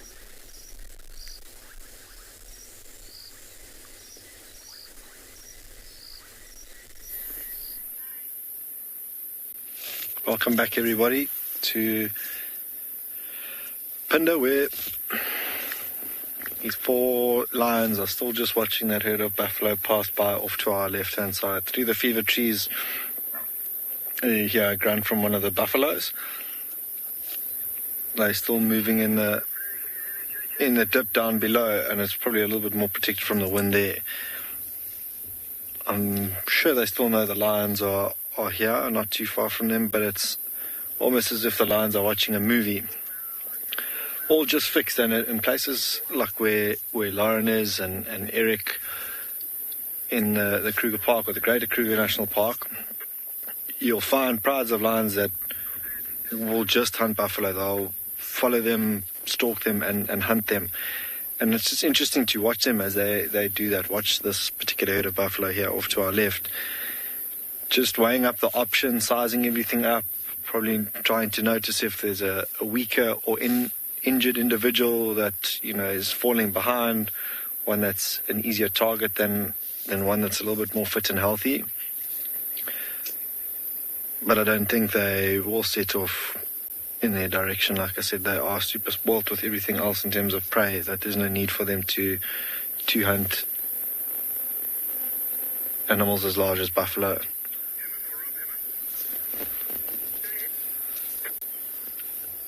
It's gotten dark quite quickly, but scary to think that it's still 7 o'clock and as light as it is. It's most definitely summer in full swing here. It's cooled down significantly as well, so now that night time is fast approaching. You can see the youngsters showing more signs of getting active, the yawning. Maybe this one's now seen an opportunity, but in experience this would probably be an invaluable life lesson for it if it does decide to commit to something with these buffalo.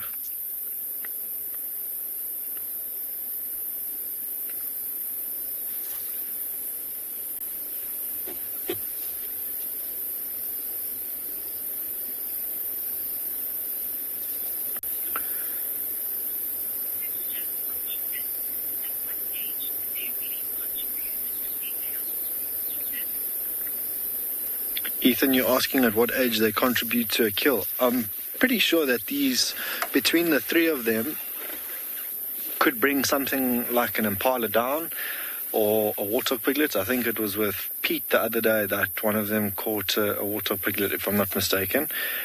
But at around 2.5 years is when the females at least will definitely contribute. They'll move off, follow each other around, and actively try and help in a hunt, try flash things towards one another. These 3 males are not far off that age, but soon they're going to be on their own and they're going to have to hunt for themselves. So they probably can hunt for themselves, but with Mom being here, far more successful hunter, just easier for them to wait for Mom to do the hard yards and then go and tuck into whatever it is that she's managed to catch. So yeah, around 2.5 years is when they'll really contribute to a hunt, or at least the females. The males at this age, you'll see his body language now, he's up. I mean, he's watching the buffalo, but if it was something else, he would have just given themselves away. He's exposed, he's not very well hidden, but with the light fading as quickly as it is, maybe he's a little bit more camouflaged than what we think. Deadly quiet as he walks along the road as well, with those pads underneath those paws. If he sets off in that direction, I wouldn't be surprised if we see him running back quite quickly. If the buffalo do decide to all come together and then chase them away for the second time, and once bitten, twice shy. If it is going to happen a second time, that whole herd of buffalo will probably come steaming through. But as one of the younger male lion sets off towards them, the other two follow. This other one grooming itself. They don't look all that skinny in terms of hunger. That one is slowly walking away from us now. His belly relatively full. It looks like he's eaten the last couple of days, but will most certainly eat again if there is something on offer.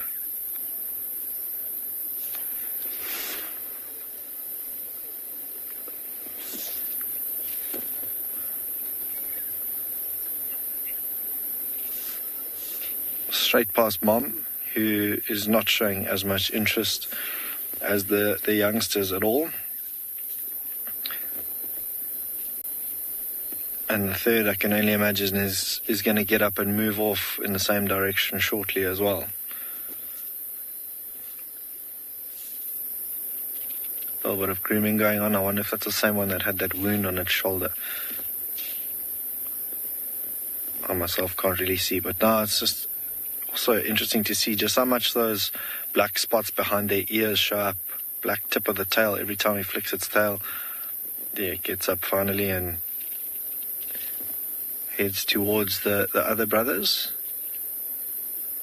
and maybe the safety and comfort of Mom, who you saw, she was the first to, I think, evacuate from the scene when the buffalo initially chased them away from their sleeping spot, and then eventually came back to the road, which is probably slightly warmer than the area that they were lying in, so just trying to warm up because it has cooled off quite a bit this evening. And before they set off again, it will be interesting to see tomorrow where exactly they end up, the four of them.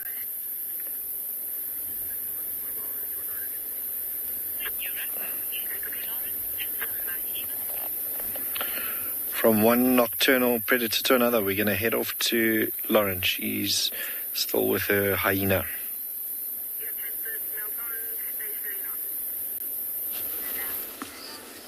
Nocturnal indeed. However, we're not ready to wake up just yet.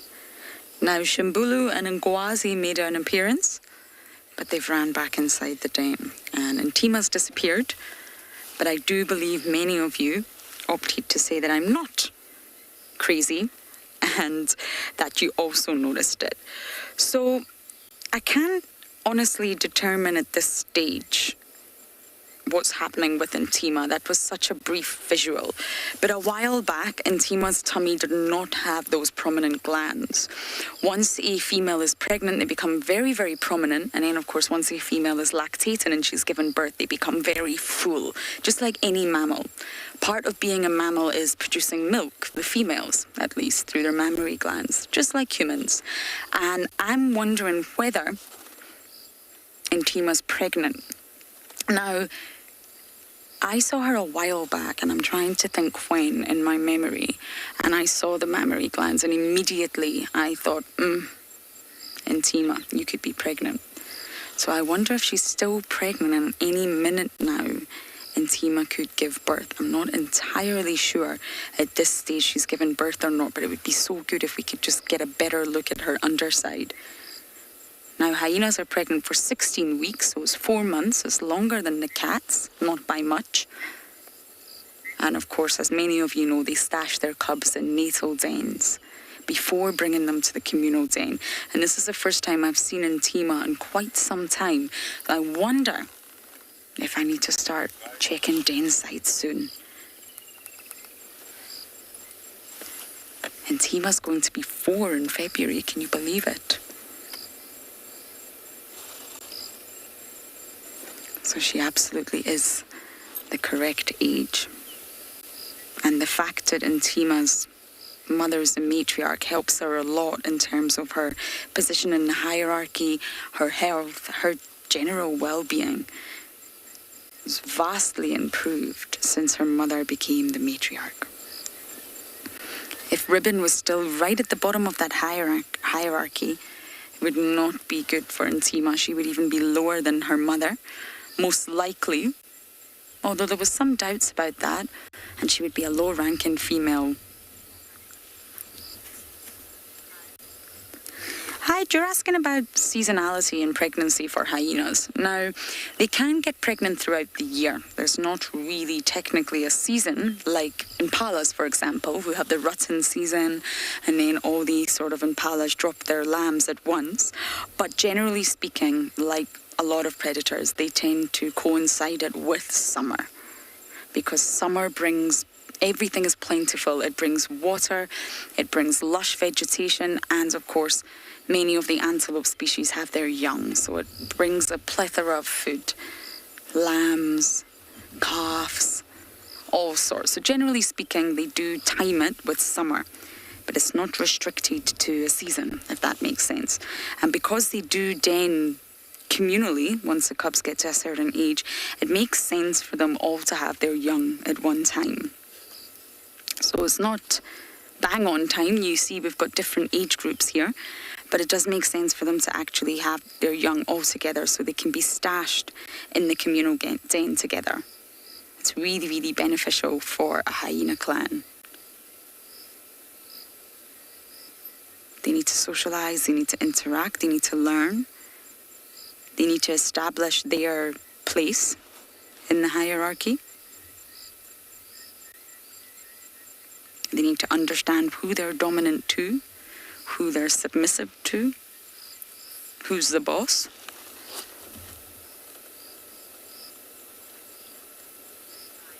Ryan, you're asking about the different species of hyena. We've got someone moving here. I can't see. We're almost in pitch darkness here. There's 4 species, and it comes under the umbrella Hyenidae. That's the name of the family. So in the... Oh, what are you doing?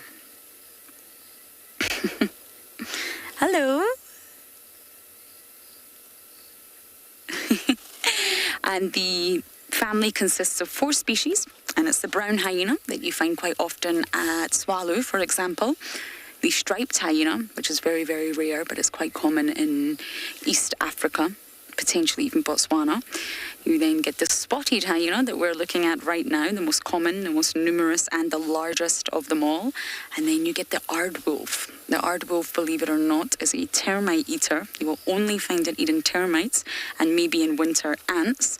So it's an insectivore, and it's in the Hyenidae family. You can find aardwolves at Swallow as well, but they're also very nocturnal and very, very rare. So the 4 of them make up the family Hyenidae, and that's a family within the order Carnivora. Behaviorally, morphologically, they're just like dogs. They're like the canids, but actually in terms... Oh, we have another hyena. I don't know who that is over there. Well spotted, Simon. But phylogenetically, they're actually closely related to cats in comparison to dogs. But their closest relatives are the mongoose. Can you believe it?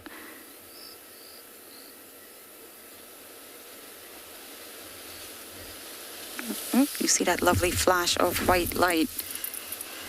That is IR picks up the sort of closest thing in its range. So when the branches or the leaves of the trees blow in front of the hyena, it picks up that, and that's why it bleaches out and goes white like that. Oh, heart's so sleepy.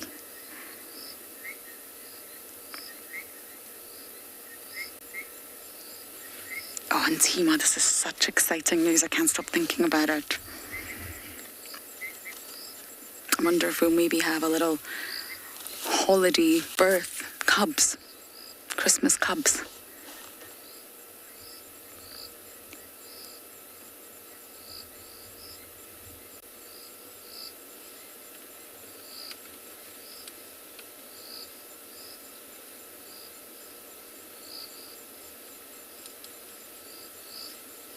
Now, the brown hyenas, believe it or not, are actually called the strand wolves. I think it comes from Afrikaans. My Afrikaans is obviously not that great, do not tell Davy, but they get called strand wolves. Now, first things first, they're not wolves. They're obviously hyenas, not closely related to wolves. As I mentioned, they are not part of the Kennedy family, which the wolves belong to. They're part of their own family. And the strand wolf, I believe, means beach. They're often found on the beach, and especially on the skeleton coast of Namibia. It's a very famous place to see the brown hyenas because they hunt the seals. So it's this sort of wonderful synergy between land and ocean, where the hyenas have came to understand that they can feast on the seals that come on land. They don't go swimming in the ocean to hunt them. We've never heard of it before. Definitely Google it. And that's where you can find really fantastic sightings of the brown hyena. And the aardwolf, there you go again, wolf. It's not technically correct. It's not a wolf. And it's not part of the Kennedy family. Named after Earth. So it was called in English the earth wolf, because their love for termites and their love for ants.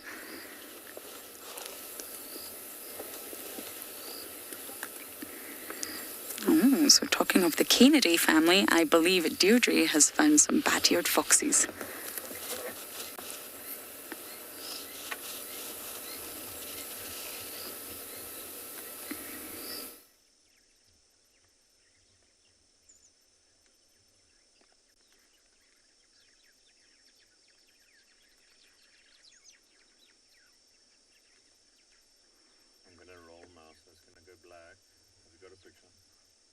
Yeah. I can get on. What did she say? Oh, sorry about that. I don't know what's happened to Deirdre, Davy, or the foxes, but you're back with us. And these are not bat-eared foxes. They are spotted hyenas. Not doing very much, I'm afraid. Oh, we've got someone at the entrance. Do you see how I'm laughing at my own jokes? No one else laughs at them.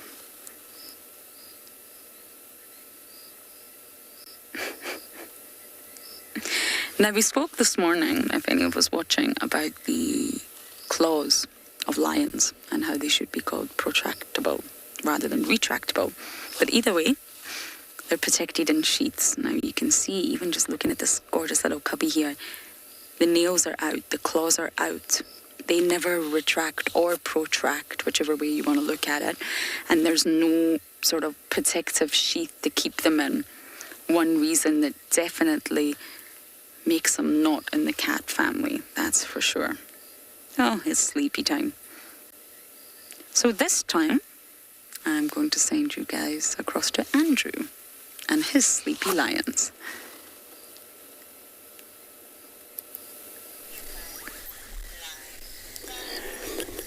Thanks, Lauren. So I'm still sitting here with this pride of lions, and again, they haven't actually done anything yet. Not even a single one that stood up since we sent you over. But it's getting to a time where now it's we're using actually different slide, as everyone can see. So IR, which able to provide live for everyone to able to see them, because we can't put the normal spotlight on them, in case they would able to get on, do a little bit of the movement. And I was suggesting that first thing they're going to go to the Gari Dam, which is right here. and to drink first, and then from there they would probably decide which way they're going to go. I'm not sure. It looks like they came from slightly southwest area from this direction where they find themselves in right now, where I believe if there is going to be any movement, if they don't go north, maybe they will return back to quarantine, maybe to check what it's around there. Well, I drove past a lot of impala coming down this way, and they have to follow exactly where there's a lot of a food source, and that's what makes them able to feed. They can't keep on and on wandering around the places where there's no food source for them.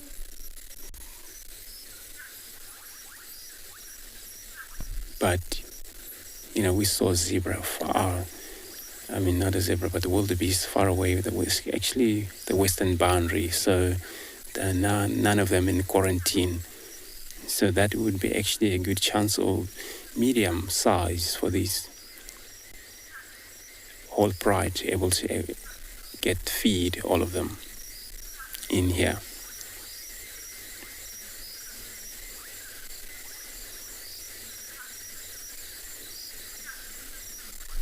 They sometimes can sleep until late.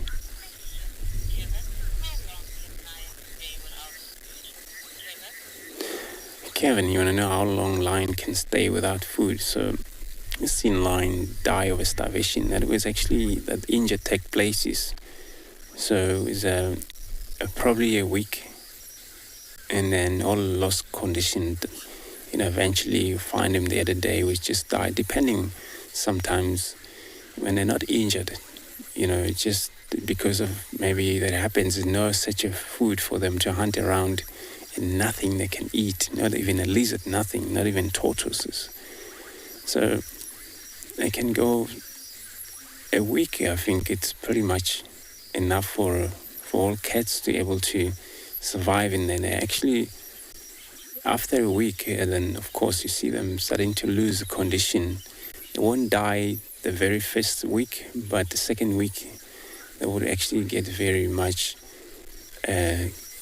losing condition, and that cat will probably see them quite a lot of time, drink water. So water would actually make them to run their life slightly longer, but indeed they need to actually feed. So a week or two, it would roughly can stay without food. But if they're healthy enough, just like these cats we're looking at right now, which they were able to rely on so many of other different food sources, not only impalas, not only these big game, scrub hare or anything that die, they can scavenge, and they can go for, when they're older, all the carcasses, if it's possible, and then just to feed, to stay alive. And it's always so bad when the lion separate from the pride, find a hare himself lost from the pride. It makes a lot of difficult for them to be able to hunt on their own, where in the pride they plan their hunting, and how do they approach if it's very open, all just spread around, and finally they corner whatever it is.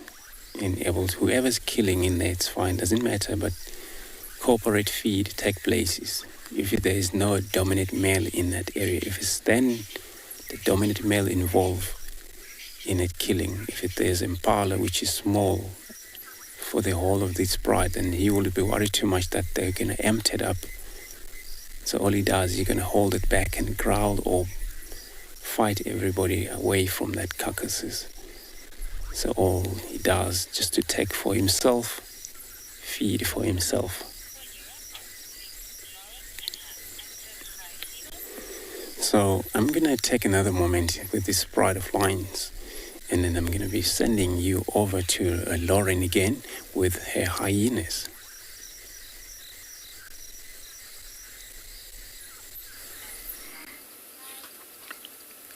unbelievable what's been going on here. And Tima's been very aggressive towards Heart. Oh, they've stopped. The vocalizations were incredible. Ribbons appeared, Heart's here, and Tima's here. Everybody's disappearing now.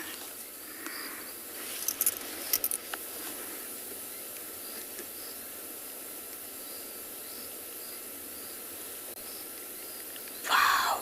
And Tima was biting the back of Heart's neck.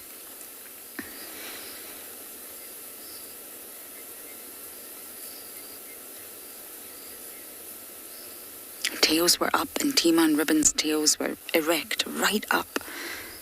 A real display of dominance. And that's exactly what it was. They were not really trying to hurt Heart. That's how the matriarch and, well, her second in charge and Tima exert their power. That's how they show the others. Just a little reminder in case you've forgotten that I'm still the matriarch, okay? Don't go getting any ideas here.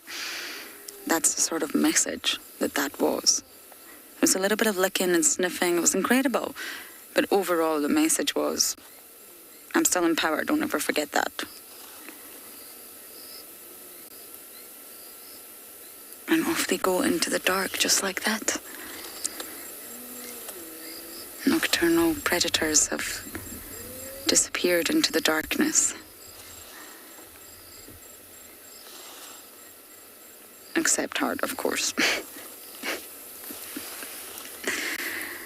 That's not a very ladylike way to sit, dearest Heart.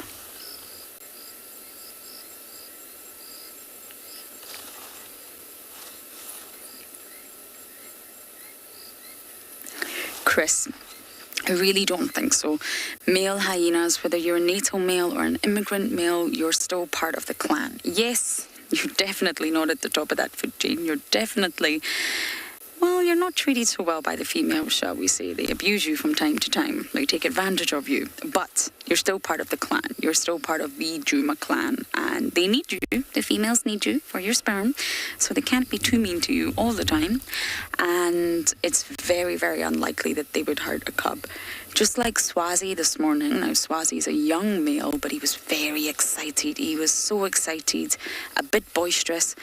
So, technically speaking, a male could hurt a cub indirectly or accidentally. There could be an injury.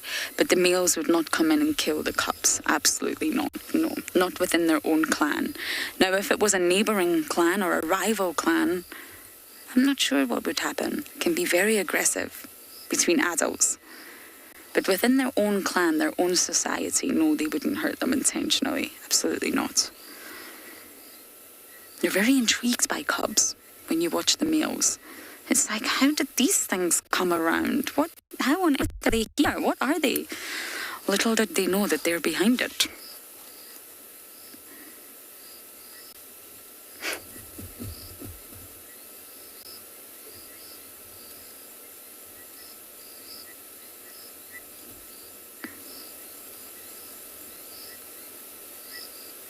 Now, if Heart moves off and it looks like she's about to, we have to leave. Heart, there's a hippo up at Inyala Dam if you're hungry. And off she goes into the darkness. There is not a single adult in sight that I can see with my naked eye, but I can't see very much. So that means we leave the den now. But it's been wonderful. But we can't stay here when there's no adults.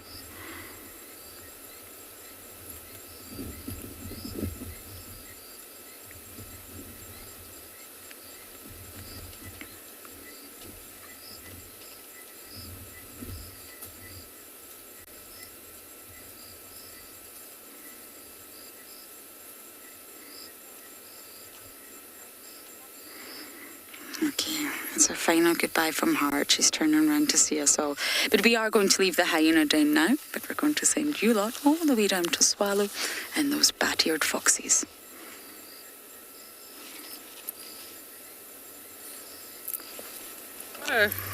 Way around, but... No, we don't have to go there now. We'll test next time. Yeah. I think if we come again in the afternoon...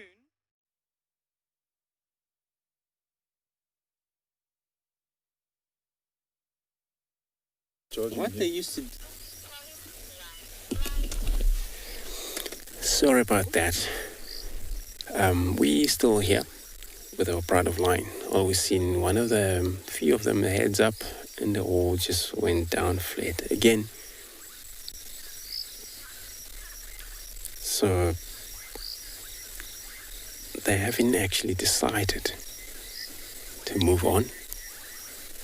But it's a great chance, it's cloudy, which cats prefer when it's like that. They can be able to walk through without getting seen so much. That's why it comes so much over our nocturnal animal. Because for them to be able to carry on hunt during the night, and a lot of a killing it happened during the day, can kill during the day, because they're all in a group. When they push off the prey species, since they position themselves around, chance that whatever is running into position of the very much static cat will just gonna pounce on it and kill it. But in night, like this, everybody concentrate and they do their normal hunt. And this is where most cats do a lot of a communication calling, where I don't think they will call right now. Nobody missing here, except that they don't actually have a male, a walker with them. But they won't just going to communicate, calling him out. No need for that. Wherever they are, I had one who was actually seen up north finishing off that hippo carcass. They usually do that. Move away from their pride.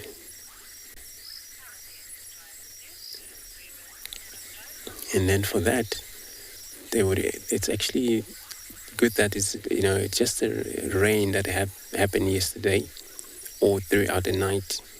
Most of these animals that they scent mark by chemical urinating, more likely that they scent mark usually washed off by the rain.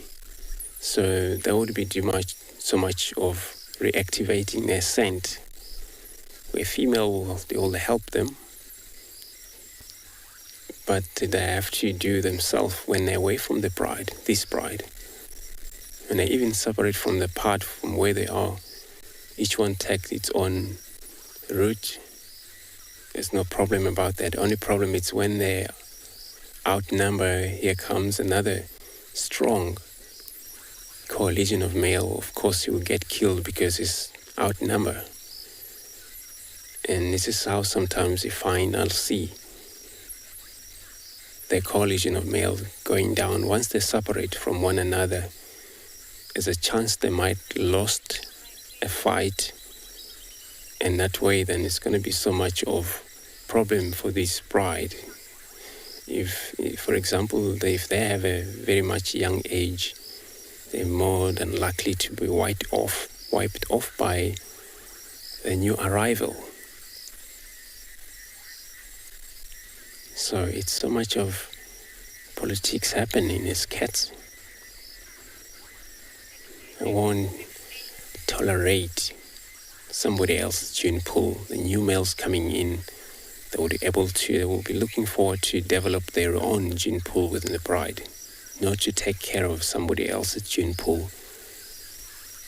But there was a young female which they're already 4 years. Of course, they would be welcomed or even maybe be mounted to reproduce.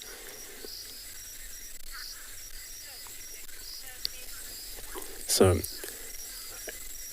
everyone, we're coming very much to the end of the show. So I just like to thank every one of you being part of the show here. And we'll be ending the show like this with this Pride of Line, but tomorrow we'll be doing the same. So we're pretty much going to be following up on them just to see what they will be up to for us. Goodbye.